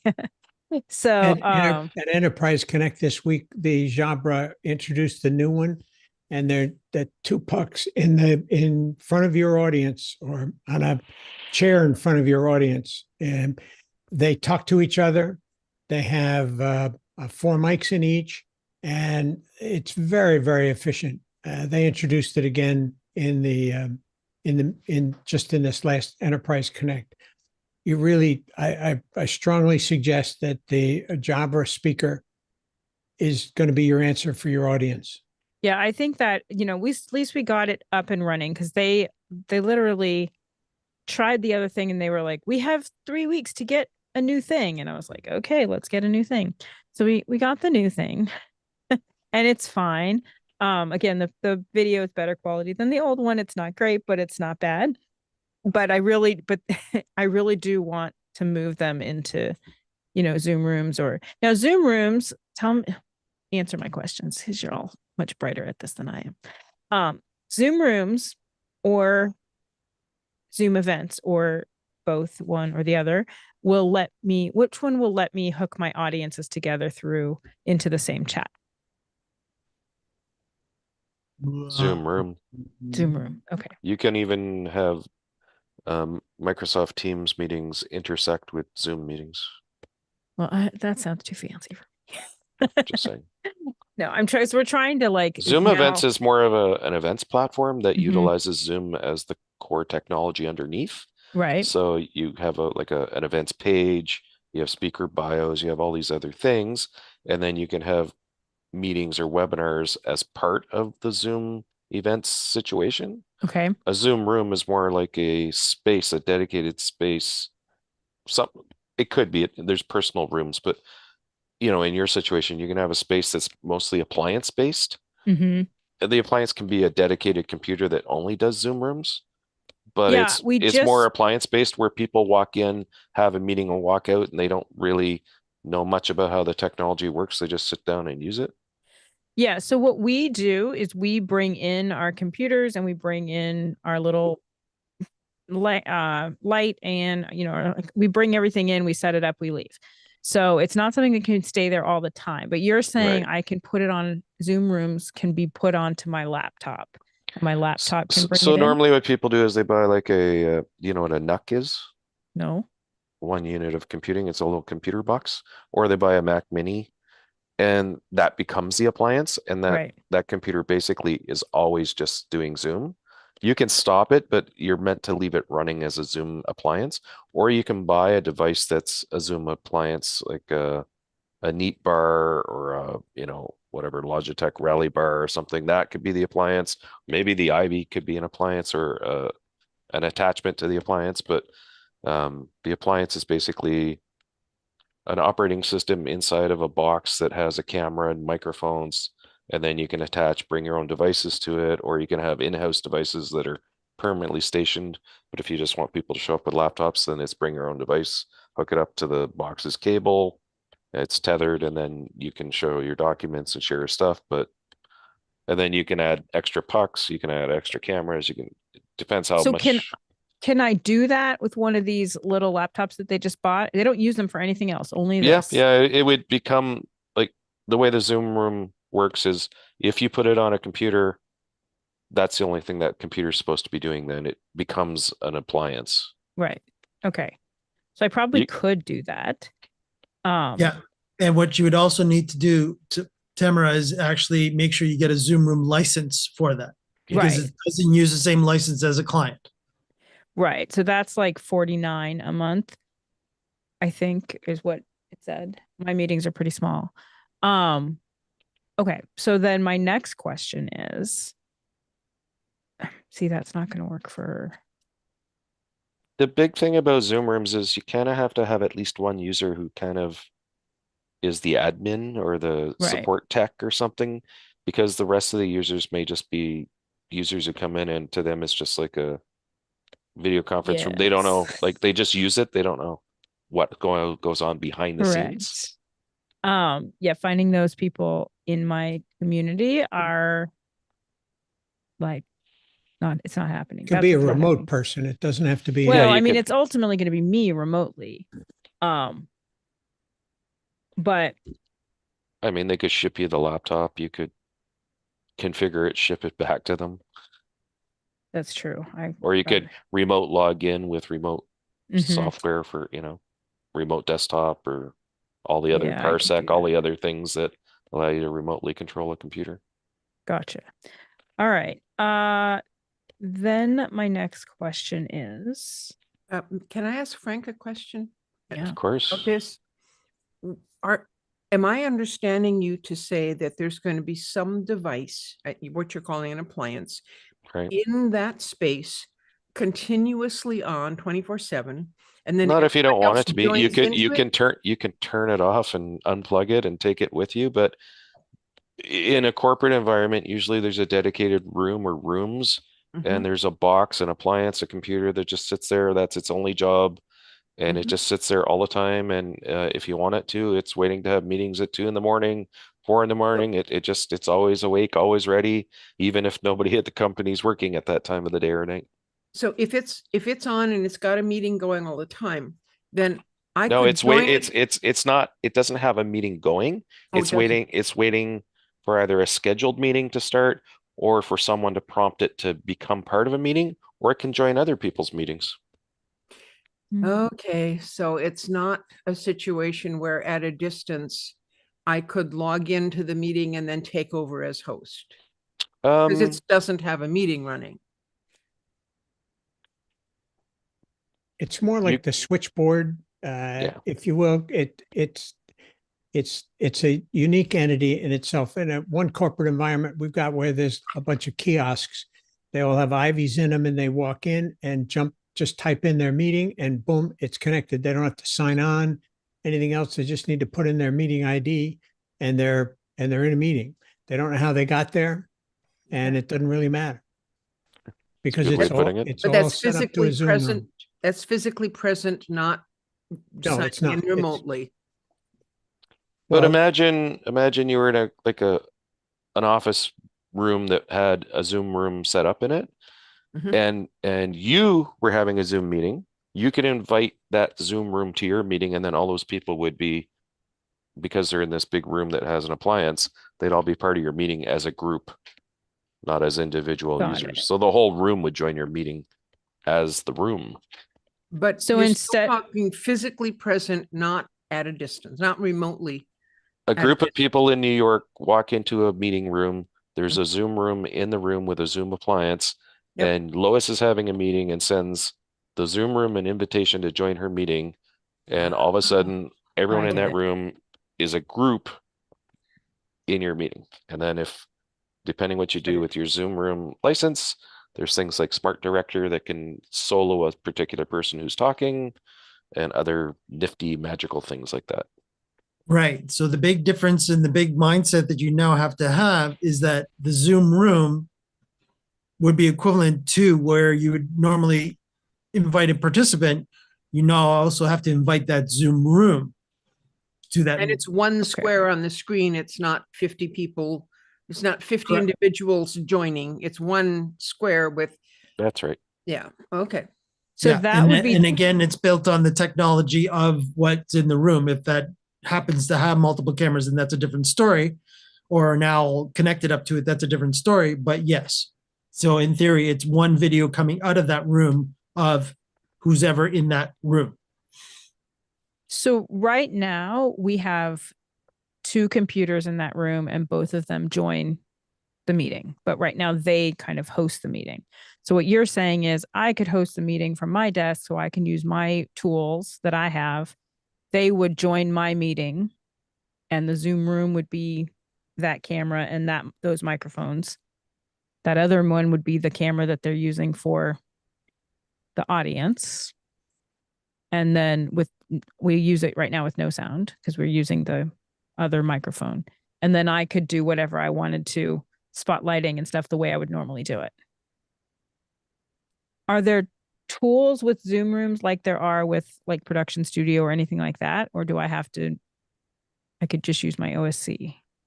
Well, if you're getting into Production Studio, then you're getting higher up in the licensing, right? So keep that in mind, because then you automatically have to be in Zoom Sessions license. Okay. Right? So keep that in mind. But if you want to stick at the meeting level or even a webinar level, then that's dependent on those Zoom licenses, right? So Zoom Sessions, which I have, if I were using Zoom Sessions, then I have more tools. Can Right. that Zoom, well, then I could just have that computer just join into Zoom Sessions just do what I'm doing now. It Yeah, just wouldn't correct. instigate And that. again, do you necessarily need 2 computers at Right. that physical location, but as long as everything is being fed into that Zoom Rooms PC, Mhm. right?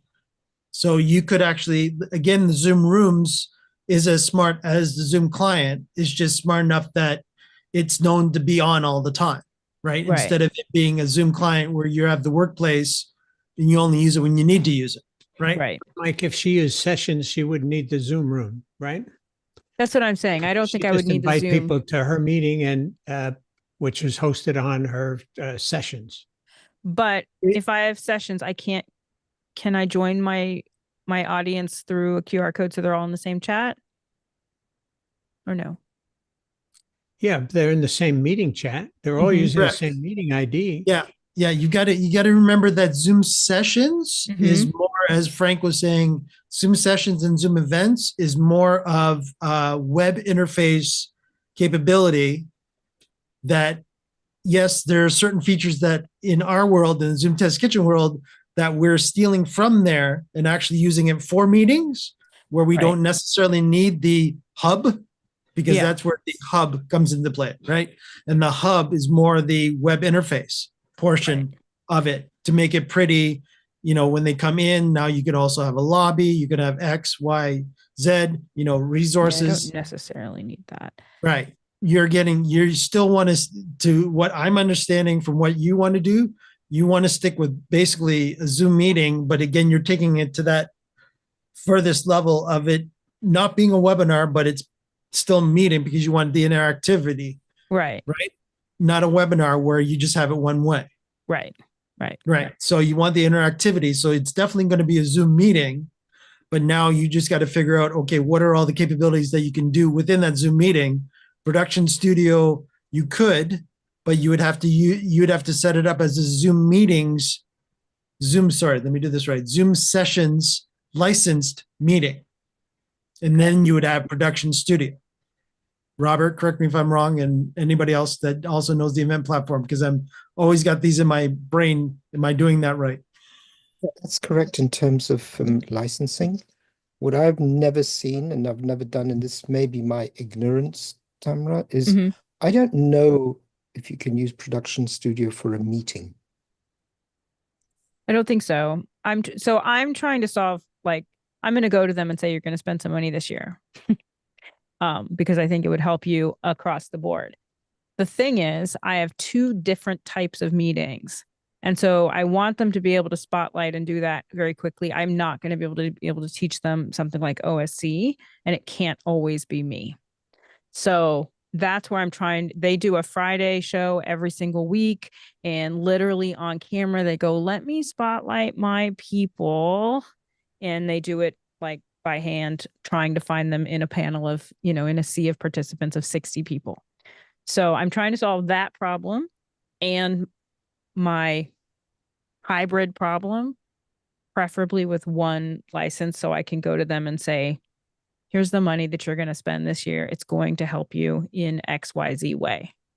Or give them an amount so that they can fundraise for it. It's a nonprofit. So they're like, they're like, spend as little as possible. But I'm trying to make it not painful in various ways that we use it. Yeah, go ahead. I have a question. Yeah. I think I'm a little confused about what you're talking about. When Frank was saying everyone in the Zoom room comes into one square on the Zoom meeting that you have started, I thought that meant it was a bunch of folks with one camera. But then I just heard you say, and there are 60 participants. No, so assuming different screens. It's two different things. There's two different problems I'm trying to solve in the easiest way possible. In the hybrid event, there are three different groups of people spotlit. There are the people in the web Zoom meeting, because some of those people are speakers and some of those people are audience members. There is the in-meeting audience members, and they sometimes speak, but mostly they're audience members. They're like sitting in an audience, just like you would if you were in a theater. And then there are people on stage who are participants. So our panelists could be from Zoom, and they could be from the live feed, and they could be from the audience. They're all taped, so someone has to switch the cameras. So if I'm understanding you, here's your panel up in the front. You got 4 people. Yep. And so there has to be somebody moving the camera to be focused. We have a PTZ, but we also, I find if it's a fixed space for that front panel, because I get dizzy when I see that PTZ move all around all the time. So, but you don't, with the PTZ, you don't have to choose to have the camera on while it's moving. The people who are on stage, say there's 3 or 4 of them, they end up as one box of 3 or 4 people in my Zoom meeting, and I'm fine with that. I don't need to Okay. do close-ups with them. Okay. If I wanted to get that technical, I can control the PTZ and do it. But to be honest with you, it's not a satisfying experience for the Zoom meeting. Okay. And then you said you wanted everybody to be able to chat with everybody else. But if your audience in the seats is one camera and your panelists on the stage is one camera, who is in fact chatting? Well, that's what I'm saying right now. So the other problem I'm trying to solve, because it's a hybrid event, is trying to connect the online audience with the hybrid audience. The way it works right now is the hybrid audience plays and talks with themselves, and or the real audience, the in-person audience, and then the Zoom audience talks amongst themselves. And it's just not a good unified experience. So how about having another monitor in the room, something fairly large, and open up your chat window and put it big in there so that people can read what's going on in the written chat. And then maybe have a scribe that is writing down what the people in the audience want to say to the. So we have a large screen where we project the Zoom gallery view into the audience so that the audience in person and the people on stage can see them. So we already have that. We also have someone who mans the chat, and who mans the questions from in the room and in the chat. Like, we have a host that does that. And we have someone who gathers those chats. What I'm trying to do is find a way, whether it's Zoom or not, or some other way, where I can either with people's telephones or whatever, connect those two groups together so they can have interaction, the community, whether they're in person or in. Tamara, they're all in the same meeting. Why aren't they all in the same meeting? Because so all of the Zoom people are in the same meeting, but the people who are in person are just sitting in chairs like audience members. They're not logged into a meeting. I'm trying to figure out if there's a way to get them to have some interaction. They are, as a group, logged into the same meeting. Right. But they can't interact. Right. So I thought there was a way run to up and type and then run back to. I know there's a way to do it, because we've all been in Zoom meeting in like Zoomtopia where we're able to do that. Like, people in the audience can log into the chat and we can interact with each other. Right. There's a Zoom companion app that you can use. Okay, that's what I'm looking for. Yeah. How do I it's called Zoom Companion? I have no idea. Okay. That's what I'm trying to figure out, because I know that app exists. If it's not that app, then I'll use something exterior. I just want to know if there's something in the Zoom world that can connect those two groups of participants to each other so that they can have a unified experience. Right now, they have two separate experiences. Attendee Zoom Events Companion app. Okay, so that is through Zoom Events. Probably. Here is the link. I'll pop it in the chat for you. Thank you. And Ray is nodding his head and flashing his phone. What have you got for us, Ray? Nothing? I can't hear you. I'm sorry. Because I'm not saying anything. It's already solved. Once they all have the companion app on their phone, they can contribute. Okay, that's what thank you. Okay. Does anyone want to see a Zoom magic trick? Yes, I do. Sorry, David, just before you change topic. We end before 5 o'clock. David, just before you do that, can I just ask Tamara, have you tried to use the Zoom continuous meeting chat and allowing the users to have their have a Zoom account? They don't have to be logged into the meeting. They're just logged into the Zoom account, and they've been associated with that Zoom meeting that's taking place. So that's what I want to do, but I don't know what that is, and I've never used it. I know the idea of that. That's what I would love to be able to do, because I think that will solve my problem. I don't know what it is. I know it exists, and I don't know how to use it. Well, maybe we could do next week. We could just go through that, David. That's something that could. I also need some guidance on that. Yeah, I would really appreciate that actually, because I don't know that with continuous with continuous chat, I don't know that if you're not in the meeting, that meeting chat will populate in the chat app in Zoom. I don't in real Yeah, time. it goes on a, team chat. Yeah.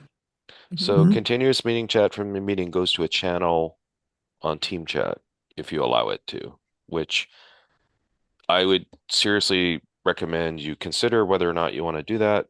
There's pros and cons to it. Imagine all of us work together. Let's say David's my boss, and David says, "Everyone, the meeting's over. Frank, can you stick around for 5 minutes? We're going to keep talking." If you don't stop the recording, or if we type things in the chat, it may go into the continuous meeting chat where everyone can see I it. see. So you have to be aware of things like that, right? So how does one how, I mean, we can do it next week, I guess, but I don't even know how to set that up. I will play with it this week. And All right. David, it's in the actual, when you set up the meeting, it's a checkbox in there. So let me, because this meeting is PMI, I wonder if we can still access it. Let me I think we're back to the PMI causing grief yeah, situation where certain things aren't allowed. meetings. Let me see her personal room. Edit.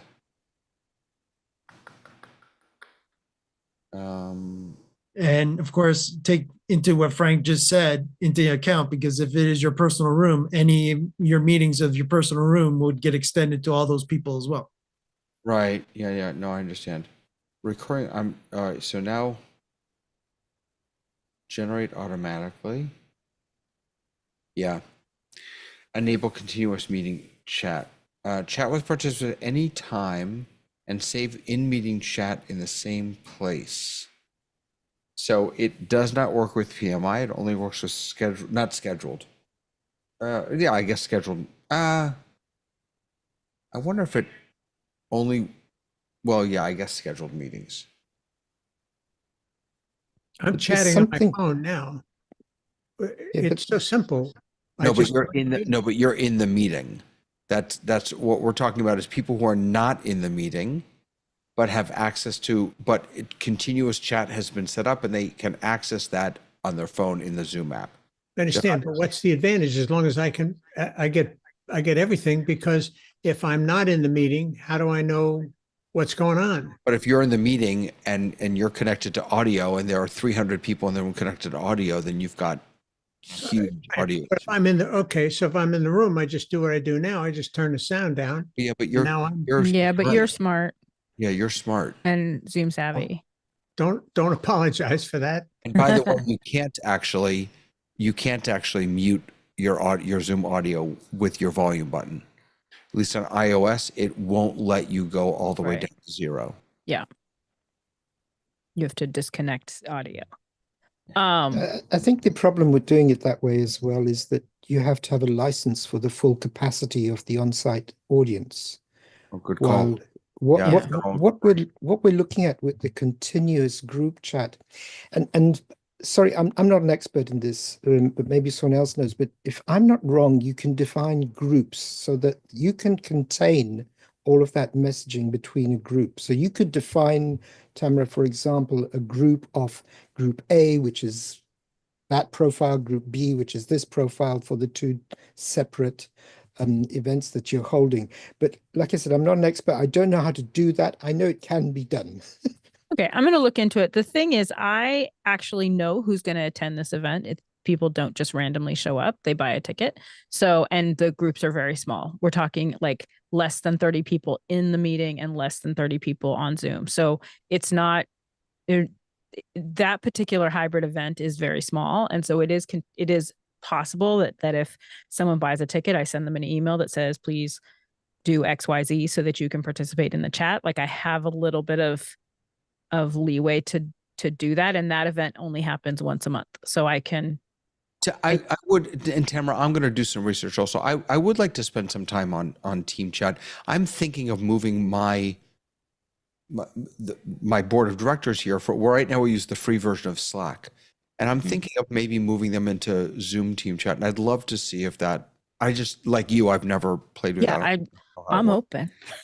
Yeah. I love Zoom. I'll put that on the Tamara? docket for next week. Thank you. Okay, but the only thing that you need to keep in mind is that even if they need to have Zoom Workplace, they need to be logged into their Zoom Workplace Right. app. Yeah, otherwise they won't have access to Team Chat. So Tamara, Yeah. I know this is out of our purview, but you could go outside Zoom to do this. You could there is a Discord app on phones, and you could simply set up a Discord channel and send that to everybody and say, this is where we're going to chat. And that might be even It is possible easier. to do that. Even easier. Friend, it might not be easier. It's taken us a while. Like this is a group of people who every time I do an event, they go, but I'm an expert at Zoom, but they really don't even know how they log on to Zoom because we're all experts in Zoom. So it's multi-generational group. And so I have to hit the ease factor for the people who are at the bottom of that continuum. But I still am willing to try. I continue to introduce new things to them. Yeah. And my other events, my purely digital events, I do through Obvio and have introduced wide ranges of stuff for them that they could never have imagined before. So they're willing, but this particular event, the hybrid event, I hate going to it. As a Zoom participant, every time they ask me to go to it, I want to kill myself. Like I would rather play in traffic than go to this because it is so painful. So if I were there, I could be like, nope, we're doing it my way. I will put the cameras in, I will put the things, but I'm not there. So I'm kind of trying to do a lot of different things. It sounds But like thank you, you thank need you. to separate the in the theater and on the Zoom and just have 2 meetings. Yeah, but listen, I hate hybrid too. I really do. And I have said, let's try not to, but these are theater people. Some of them want to meet and some of them want to be online. And for all the people who said they want to meet, a majority of them still show up online because it ultimately is easier. So I would prefer that we didn't do hybrid events, but we are. So I'm trying to find what are the tiny ways that I can make it more tolerable for everybody. Yeah. So I just wanted to show quickly that Frank actually showed, let us see in chat a bit of a screenshot of what it actually looks like for Zoom rooms for Tamara's sake. And I'll share that now and everybody will be able to see that on YouTube. So here we go. This is the picture that was there. So as you can see on the left would be what it would look like in the actual Zoom room where you have the one camera and you have now what is actually on the actual table would be a Zoom Rooms controller. Right.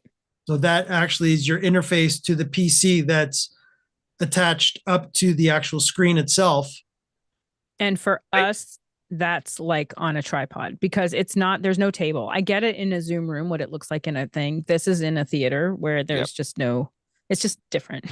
Just to indemnify myself, this is just one possible permutation. There's many permutations, and there's lots of ways to do things. I love the idea of it. I'm going to continue to try to make it work. I mean, I'm going to have to practice it in my theater here where I can set it up and then try to get the New Yorkers to do that. I feel they should just put me on a plane, don't you? Yeah. You know that transcript that is being created, even though the people in the theater is one camera, all of their voices are being heard by the transcription. All right, there's a problem with what you just said, Lois. It's more complex than that. If let's say you bring your laptop to a meeting and there's 20 people in the room and the rest of us are in our individual office spaces, Zoom will know exactly who Robert is. They'll know exactly who Mike is in the meeting summary or transcript. When you have 20 people around one microphone, it identifies all 20 people as one speaker. That's right.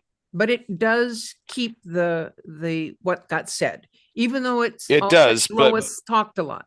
But you'll be surprised how many times the context of a meeting, it's very important to attribute what was said to the person who said it.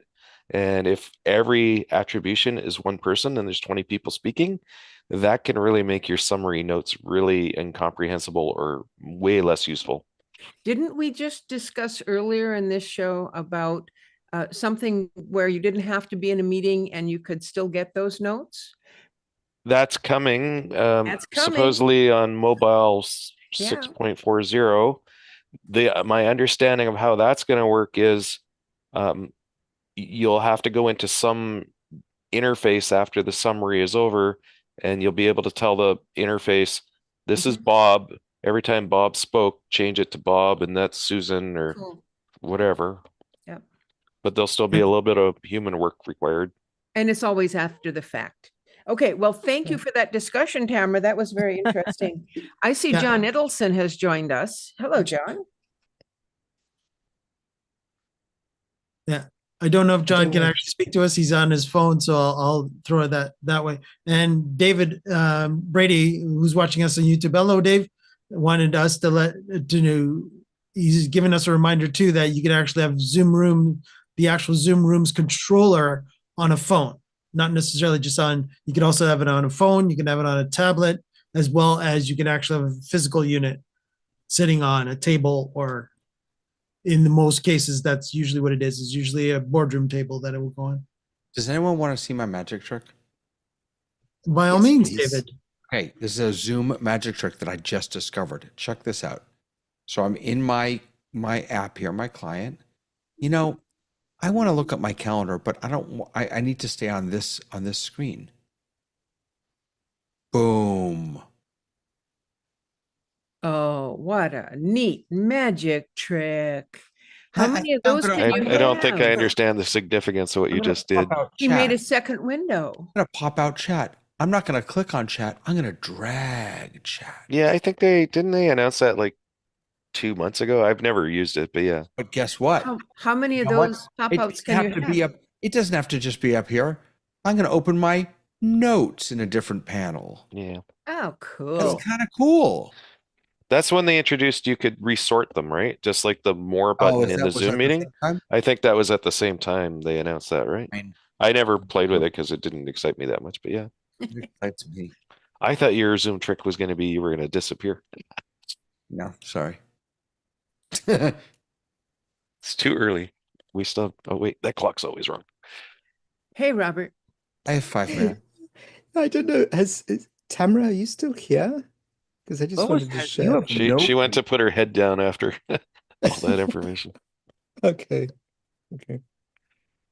Well, maybe let me Robert. just say, because she can hear it later on, but I, I I do something similar with that Tamara does, but these are town hall meetings where you also have a big audience. That's coming what in. this is. Exactly. Yeah.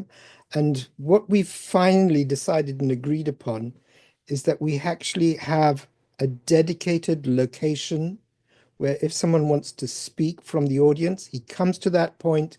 We have a camera pointing there. We have a microphone there, and he has a piece of paper placed in front of him saying, before you start, state your name. And then for the record, we have, hi, I'm Robert. What I think is, and he continues. That is my dream. I even planted a tech person to also say, hey, you know, what'd be really cool is if we just did this. It's my dream. One day. Just wanted to share. I don't know Now- why they're against it. They're so against it, but like it is I'm like, we can solve this problem easily by this one thing. Now, Robert, do you actually have the host locally make sure that that's part of their opening speech? You know, should you have questions, make sure when you come up to the microphone, you know, to state your name and et cetera, et cetera. Let me just think about this. Yes, we have a person on site who says, because sometimes you get a queue. Yeah. Right. And if you have a queue, that there's someone there who'll say, who's got to stop the queue at one point because it can overrun. But generally says, you next, you next. And what's your name? Okay. State your name and then you can start to ask a question or make your statement. My hope is that I'm looking for a tech person who can commit to each week to set it up. And I'm hoping that once I have that tech person, I will be able to be like, here's what we're going to do and force that in. I have been unsuccessful thus far, but it is my dream. Tamara, do you have a consistent host though? I have a consistent host, but he's actually one of the people who's the most he feels he knows Zoom better than anybody else and actually does not know it at all. So I'm fighting against people who have been doing Zoom for a long time, but don't really do Zoom. So yes, I do have a consistent host and I have a consistent online host. So I have two people in place, but they're not technical people and they really are resistant to change. So Right. So my suggestion then would be make sure that they have a constant script that they are reading. yeah. So one is the head of the organization and telling him how to run his organization is dicey. But I'm going to continue to move in a direction. Like he will take advice in a lot of different ways. So we're going to continue to push little bits at a time and then hopefully people will come to the dark side. Right. And what you should and how I would classify it is as it's newer Zoom etiquette to say insert here. If you think what you're doing is great because you've been doing it since 2020 and no one has complained to you personally, then it's harder case to make. Because I've said, listen, they're like, well, it's been working. I said, yes, but for your current audience, that is fine. But if you are hoping to get new people coming into any meeting or room have different expectations than people who are just ran to their computers in 2020. So I hear you. You are completely accurate and correct. But that's kind of I'm sure I'm not the only person who's dealing with that particular. No, you almost knocked Robert off his chair when you said that comment. So there you go. 2020, it turns out, was a long time ago now. It is not yesterday.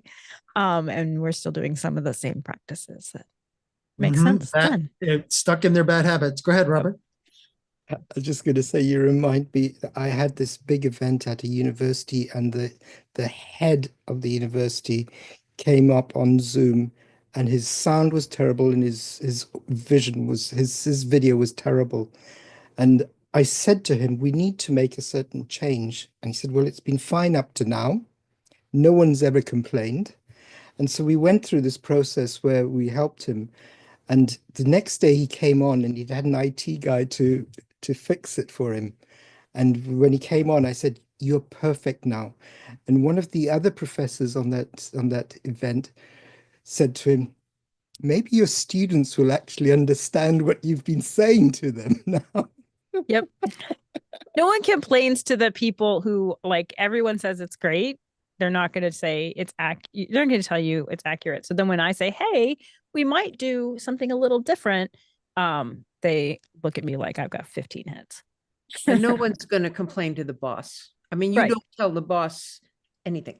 And listen, I'm a producer. I work with writers all the time who it's the same thing. So I completely understand it. Understood. So we look forward to your updates, Tamara. I will update next week. I have to hop off because I got to do a tech session. Thank you guys so much. You're welcome. Not a problem. Bye, everyone. Oh, Lois is leaving too. Okay. Winding down, aren't we? No. Go ahead, Robert. Any other thoughts about this week?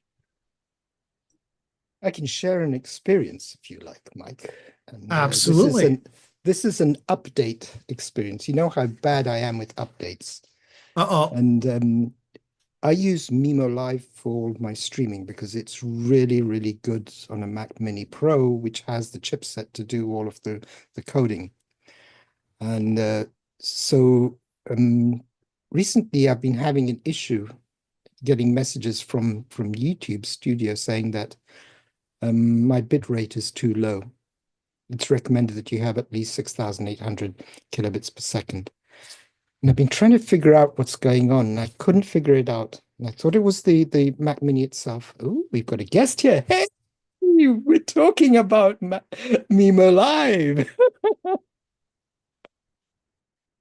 No, you can't hear us. John's muted. Yeah, John, you're muted. So I don't know if you want to bring in your guest that you just ran into for everybody on YouTube. I just Stand by unmuted him. YouTube.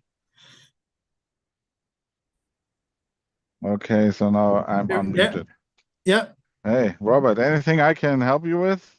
No, it was my fault. I wanted Oh, to say okay. that it was my fault because it's Okay. an update version. I saved an old version and loaded a new version, and Uh-huh. it just messed up everything. And Oh, so I okay. cleaned everything out, downloaded a new version of Mimo Line, and it's back to being perfect. It's Okay, so good. cool. That's good I'm to know. It's All really right. good. It was my I'm, fault. I think I'll hand you back to John. Well, thank you very much for jumping in. It's good to see you. And Just who for was context there, that is the man who is responsible for Mimo Live. That was live with us too. Go figure. that? And his name is? Oliver Uh, Barkenbach. And I just want you to know how I support Zoom Test Kitchen. If you have a problem, I'll just pull the CEO of the company and put him on the line. Yeah. This was Robert let John know ahead of time to actually drive to his location. And that's why John is still joining us live on remote via phone and bringing On that remote in. in Humboldt County of Northern California. And we're doing a Mimo Live installation at a community access station. And we'll be broadcasting live roller derby from Humboldt. I'll try to post that on Discord. Nice. Yeah, absolutely. Put in the general channel, please, John, and we'll have all the people on the Zoom Test Kitchen check out Nemo Live. That's this evening, John.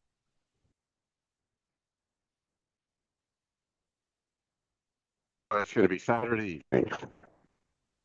Oh, okay. Some prep. Oh, John is breaking up on us. I think he actually said that's going to be tomorrow. So that would be Saturday.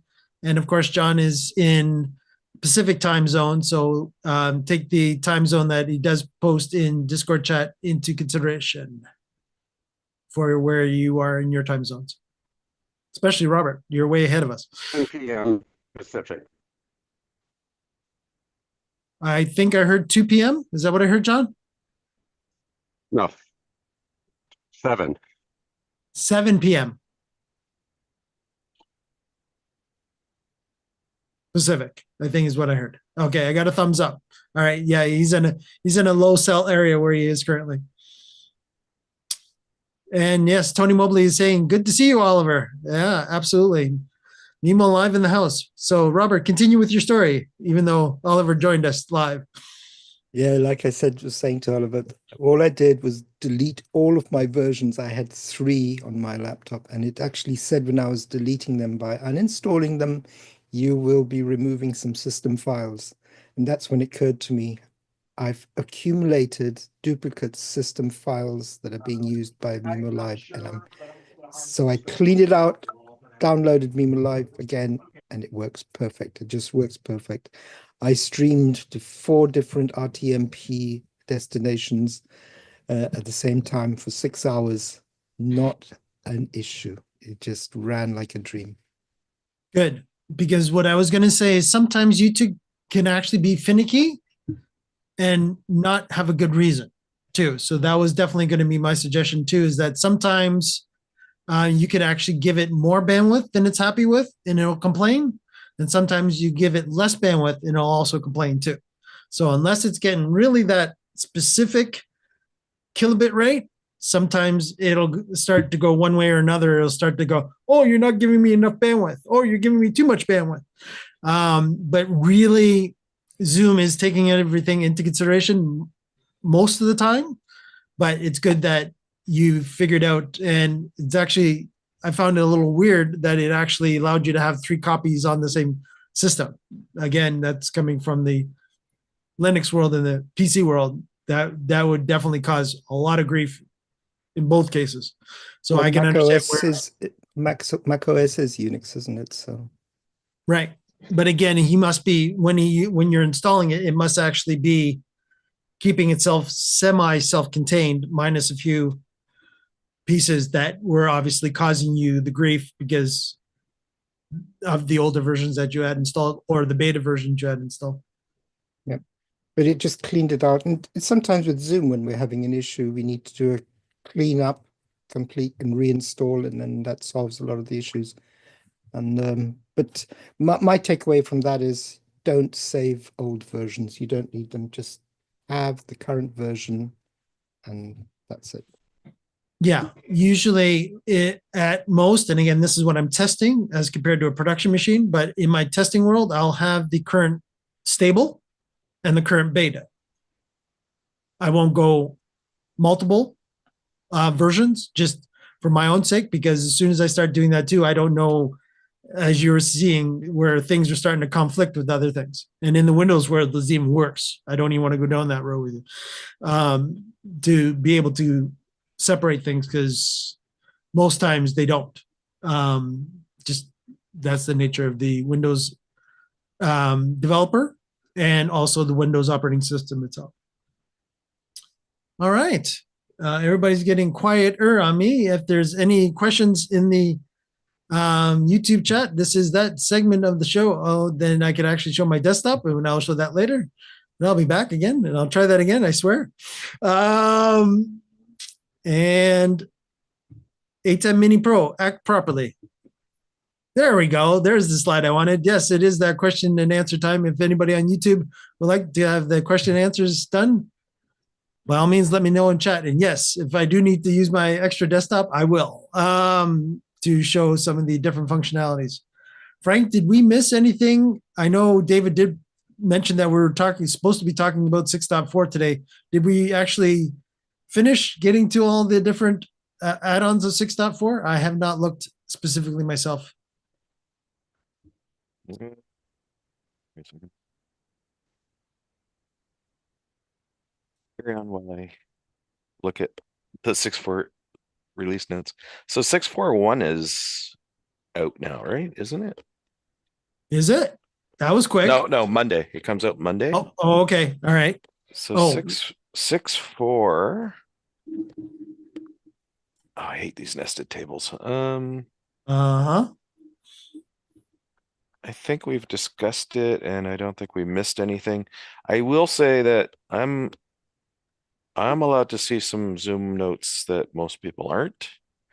Understood. And what they said was going to be in 6.4 is 1, 2, 3, 4, 5. All right. 1, 2, 3, 4, 5, 6, 7 new features. And all we got in reality was 1 new feature. So I think they must have ran into some trouble or something. And in the next short amount of time, I think we're going to see a lot of new things we'll be able to discuss. But originally they were all scheduled to be part of 6.4, and they didn't release these 7 things that they said they were going to release. Interesting. Very interesting. I do know that in 6.4, I can vouch 100%. And I don't usually have a bug that usually comes my way, but I can definitely vouch, and I'll go over to my screen here quickly. So yes, I can vouch for this one. Which one? That 100% did happen to me, which is what I mentioned earlier in the show, that there actually were additional characters. Oh, because you're a Linux person. Yeah. Again, I was doing testing in the Linux platform, and yes, the actual when I was involved in the meetings this week that I was testing in Linux, and sure enough, there was 3 to 4 digits actually after my name. So as you can see right now in YouTube, you can see my Mike Latta at the bottom left. What I would see is Mike Latta space, and then it would be a couple of extra characters there. It's like, what are those doing there? There were, just make sure I'm talking about the right thing. 6.4, like there's a bunch of stuff that's sort of really nitty gritty stuff that most people won't care about. Right. There's a bunch of stuff for Intune, which unless you're an IT person, you probably don't care. There's an enhancement to crash reports, which I was trying to figure it out. I don't think I completely figured that out.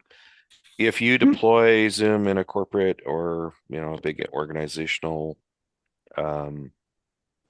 place, there's all kinds of MSI, plist, GPO, and mobile device management new flags that you can turn on and off. One of them is like using preferred language when translating messages.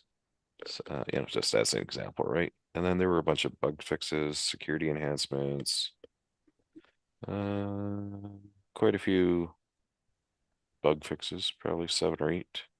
Yeah, I haven't had any webinars this week to know if these new webinar features were actually. And then there's a note that's saying in the release notes, they said that the new post-meeting card to indicate meeting summary and recording.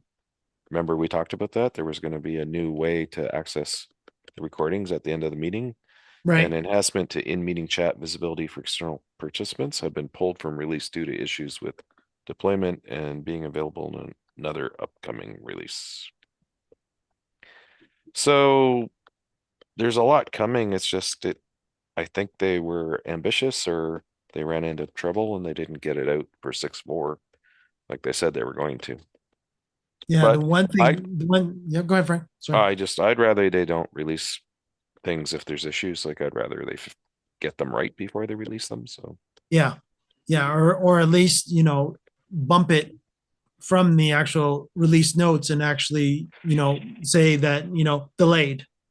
obviously I think it's two different teams. There's the people who write the code and there's people who decide if the code's valid enough to be released, and there's a documentation team. Yeah. And maybe they're just not communicating as well as they should be. Yeah. The one thing that actually did catch my eye that I'll show everybody here is related to our friends our friendly friend called RTMP. And this is in the webinar features section. Now it looks like we actually, and this is going back a bit to what Robert was talking about within YouTube Studio about sending feeds.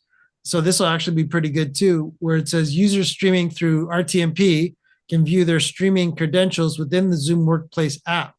So that's good. The display information includes the session-specific stream key, good, from both primary and secondary URLs, good.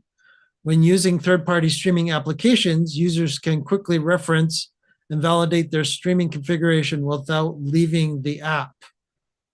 So that's, and again, that's only for webinar based. That's not meeting based. Frank, can I ask you a question about AI Companion?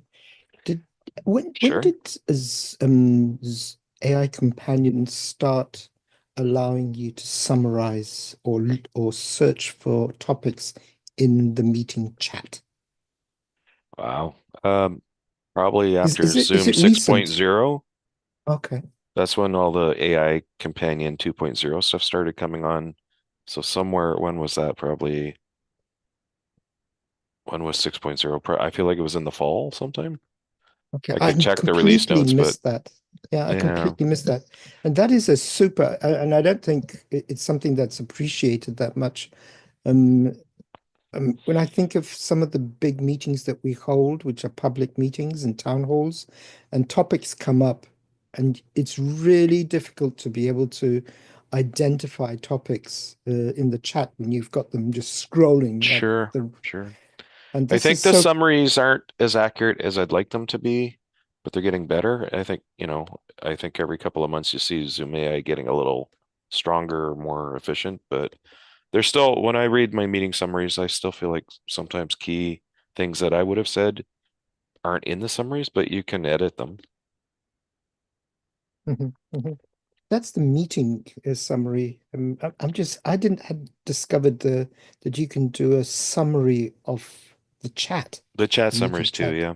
Yeah. Yeah, that's amazing. I just did it for our meeting. So what, catch me up and stuff like that? Exactly. Yeah, that was after 6.0. Okay, for the chat, yeah, specifically for the Yeah. chat. And It all blurs and together. I don't know I have to go look at the release notes to know, was it six, whatever. I can't remember because they all just blur together over time, right? yeah, I was just thinking of a time frame because I missed it, completely missed that. And it's something that I've been looking for, but I didn't ask and didn't Yeah, articulate. yeah. And I just put it into our meeting and it gave me the response this time in French. That's interesting. I don't know why you're getting that. I don't know. The only reasoning that I can think of is that I don't know if any your settings, Frank, or mine might be French related. We would be the only main reasoning that there would be French related. What are your captions set to? It may be if your captions were in French, maybe it's triggering something. What's the last language you parked your captions in? Caption language is Italian. Then I'm not sure why you're getting the UN Yeah, version that's of everything, but it's interesting. yeah, yeah, very, very interesting. Because I was going to vouch too that I'm looking at from the host point of view right now. Caption language is English. Most of the AI features are based on the captioning. Even if the captioning's off, I think it's still happening in the background. At least transcription's happening, whether or not it's displayed, and that's the basis for all the AI. It's all text based, right? Yeah, and yeah, it doesn't actually know any better would be my official answer. So that it's like the AI, the captioning system is actually dumping that into there, and then AI is just grabbing from that. That's what I'm envisioning as the bit of the workflow. All right, YouTube, any further questions or comments about 6.4? By, of course, let us know in chat, and I will relay it to Robert and Frank that are still here with me, and John's here as well. Hasmuth is officially here too, but chances are he's sleeping or listening to us as he's going to sleep. We might be a bit of a lullaby to him. That's nice. I'm Go ahead, probably Robert. going to run away if nothing happens soon. I've got other things I have to deal with. Yeah. All right. I just want to share one more thing. I just asked a question in the AI companion, who posted images in the chat during this meeting? And it identified you, Frank, but it also specified what those images were about. And it specified that Mike shared on screen one of the images to everyone. So that's Cool. it's pretty specific. I read in the Zoom community, somebody asked about the OCR capabilities. Zoom announced that there was going to be more OCR in the AI. And one of the people, I don't remember who it was, sorry, said that they got a response. They put in a Zoom support ticket, and Zoom support told them that OCR wouldn't be as prominent as I thought it was going to be. It's not going to OCR every single thing that's on screen immediately. It's more about OCR in other places, which I found a little mystifying, but I guess we'll see how that rolls out over time. Now, Robert, I'm also a good presenter, so I know that I did give Frank credit that I was about to show a thing that he did screen share, so it might have taken that from that. So I don't want to give AI 100% credit because I did say that Frank put in chat the screenshot and that I was going to share it. So it probably was listening to me say that. Yeah, it actually says here that specifically the context mentions that Frank shared a screenshot showing what a Zoom room looks like, which Mike later shared on screen. So it caught the whole context of that, which is really nice. Yeah. Yeah. So even though Frank, it was a while before I actually shared it. Yes. That's good for accessibility too. I mean, that it's, Absolutely. Cool. Learned something new, as always, at the Zoom 10 Test Kitchen. And Mike, thank you for playing this song. You played it and I listened to the whole thing for probably the first time ever. Oh, which one? You mean at the end? at Last the week? beginning. Oh, at the beginning. That was David. That was not me. I won't take full credit on that, but yeah, that was the country version of the Zoom Test Kitchen. And I did mention it to everybody last week that I would probably take the actual Zuma phone videos and actually make them a lot more 1080p. So yes, when we sign off the show this week, I will actually show the new 1080p version of the Zuma phone videos that I was able to convert. Cool. So let's do it. All right. On that note, and everybody's very quiet on YouTube. All right. So the request has been in. Robert, I'm taking the requests. So I do have a bit of, I'm sharing my screen. That's not what I wanted to share. You silly share. Come back here, share. All right, let's try this again. Yeah, we're going to advanced. There we go. Video file, share screen, optimize for video. Good. All right. And Robert, let's see. We had a country one. We want to leave with what? A pop version, a dance version of the I Zoom think I'm test. about to go to sleep, so I'd like something that is more relaxing. All right. Like Well, smooth we will jazz do or something. we'll do the folk version of the Zoom test kitchen. Thanks, Mike. Thanks, Frank. Bye. Excellent. All right. So on that note, and we're back to my screen again because my friends at ATEM gave me the wrong screen. And there we go. And here's our sign off video for this week and a new version. Oh, and Fred says it's a new version. Welcome to the Zoom Test Kitchen where the magic happens live. Every Friday we're on air, testing tech to thrive. So again, everybody on YouTube, here we go. From screen share to breakout rooms, we push Zoom to its max. So sit back, relax, and let's see what's in our tech hacks. Zooming in, we're testing it all. Live on YouTube each week. From audio to video, no feature we won't tweak. We're the Zoom Test Kitchen crew, here to innovate. Join the fun, learn the tech, don't be late. We'll dive into the settings, explore every single tab. Make sure your mic is clear, your camera not a drab. We'll show you how to host like a pro, manage like a king. With Zoom Test Kitchen, you'll be zooming with a zing. Zooming in, we're testing it all. Live on YouTube each week. From audio to video, no feature we won't tweak. We're the Zoom Test Kitchen crew, here to innovate. Join the fun, learn the tech, don't be late.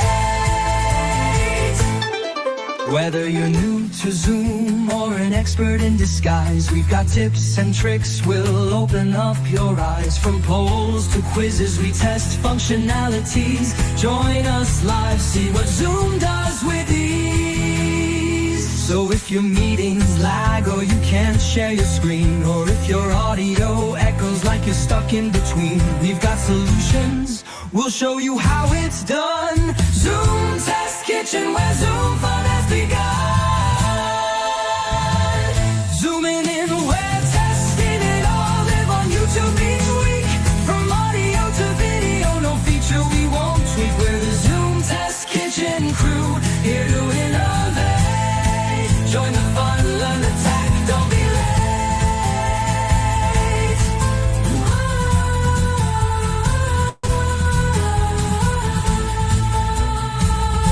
So tune in, don't miss out on this tech fest we lead. Every Friday, Zoom Test Kitchen, where you'll succeed. We'll make your Zoom meeting smooth, keep the tech in check. In the Zoom Test Kitchen, we got your back, no red.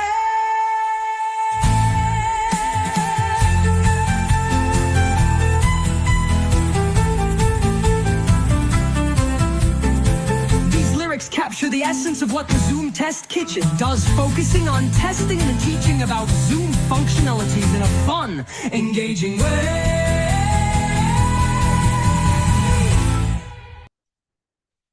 All right. On that note, thanks everyone for joining us this week. Don't forget to like and subscribe to our channel and let YouTube know how much you like our content. And of course, Zoom as well, because Andy and the crew do watch us. And don't forget, we're here every week, every Friday at 3 p.m. Eastern, 12 p.m. Pacific.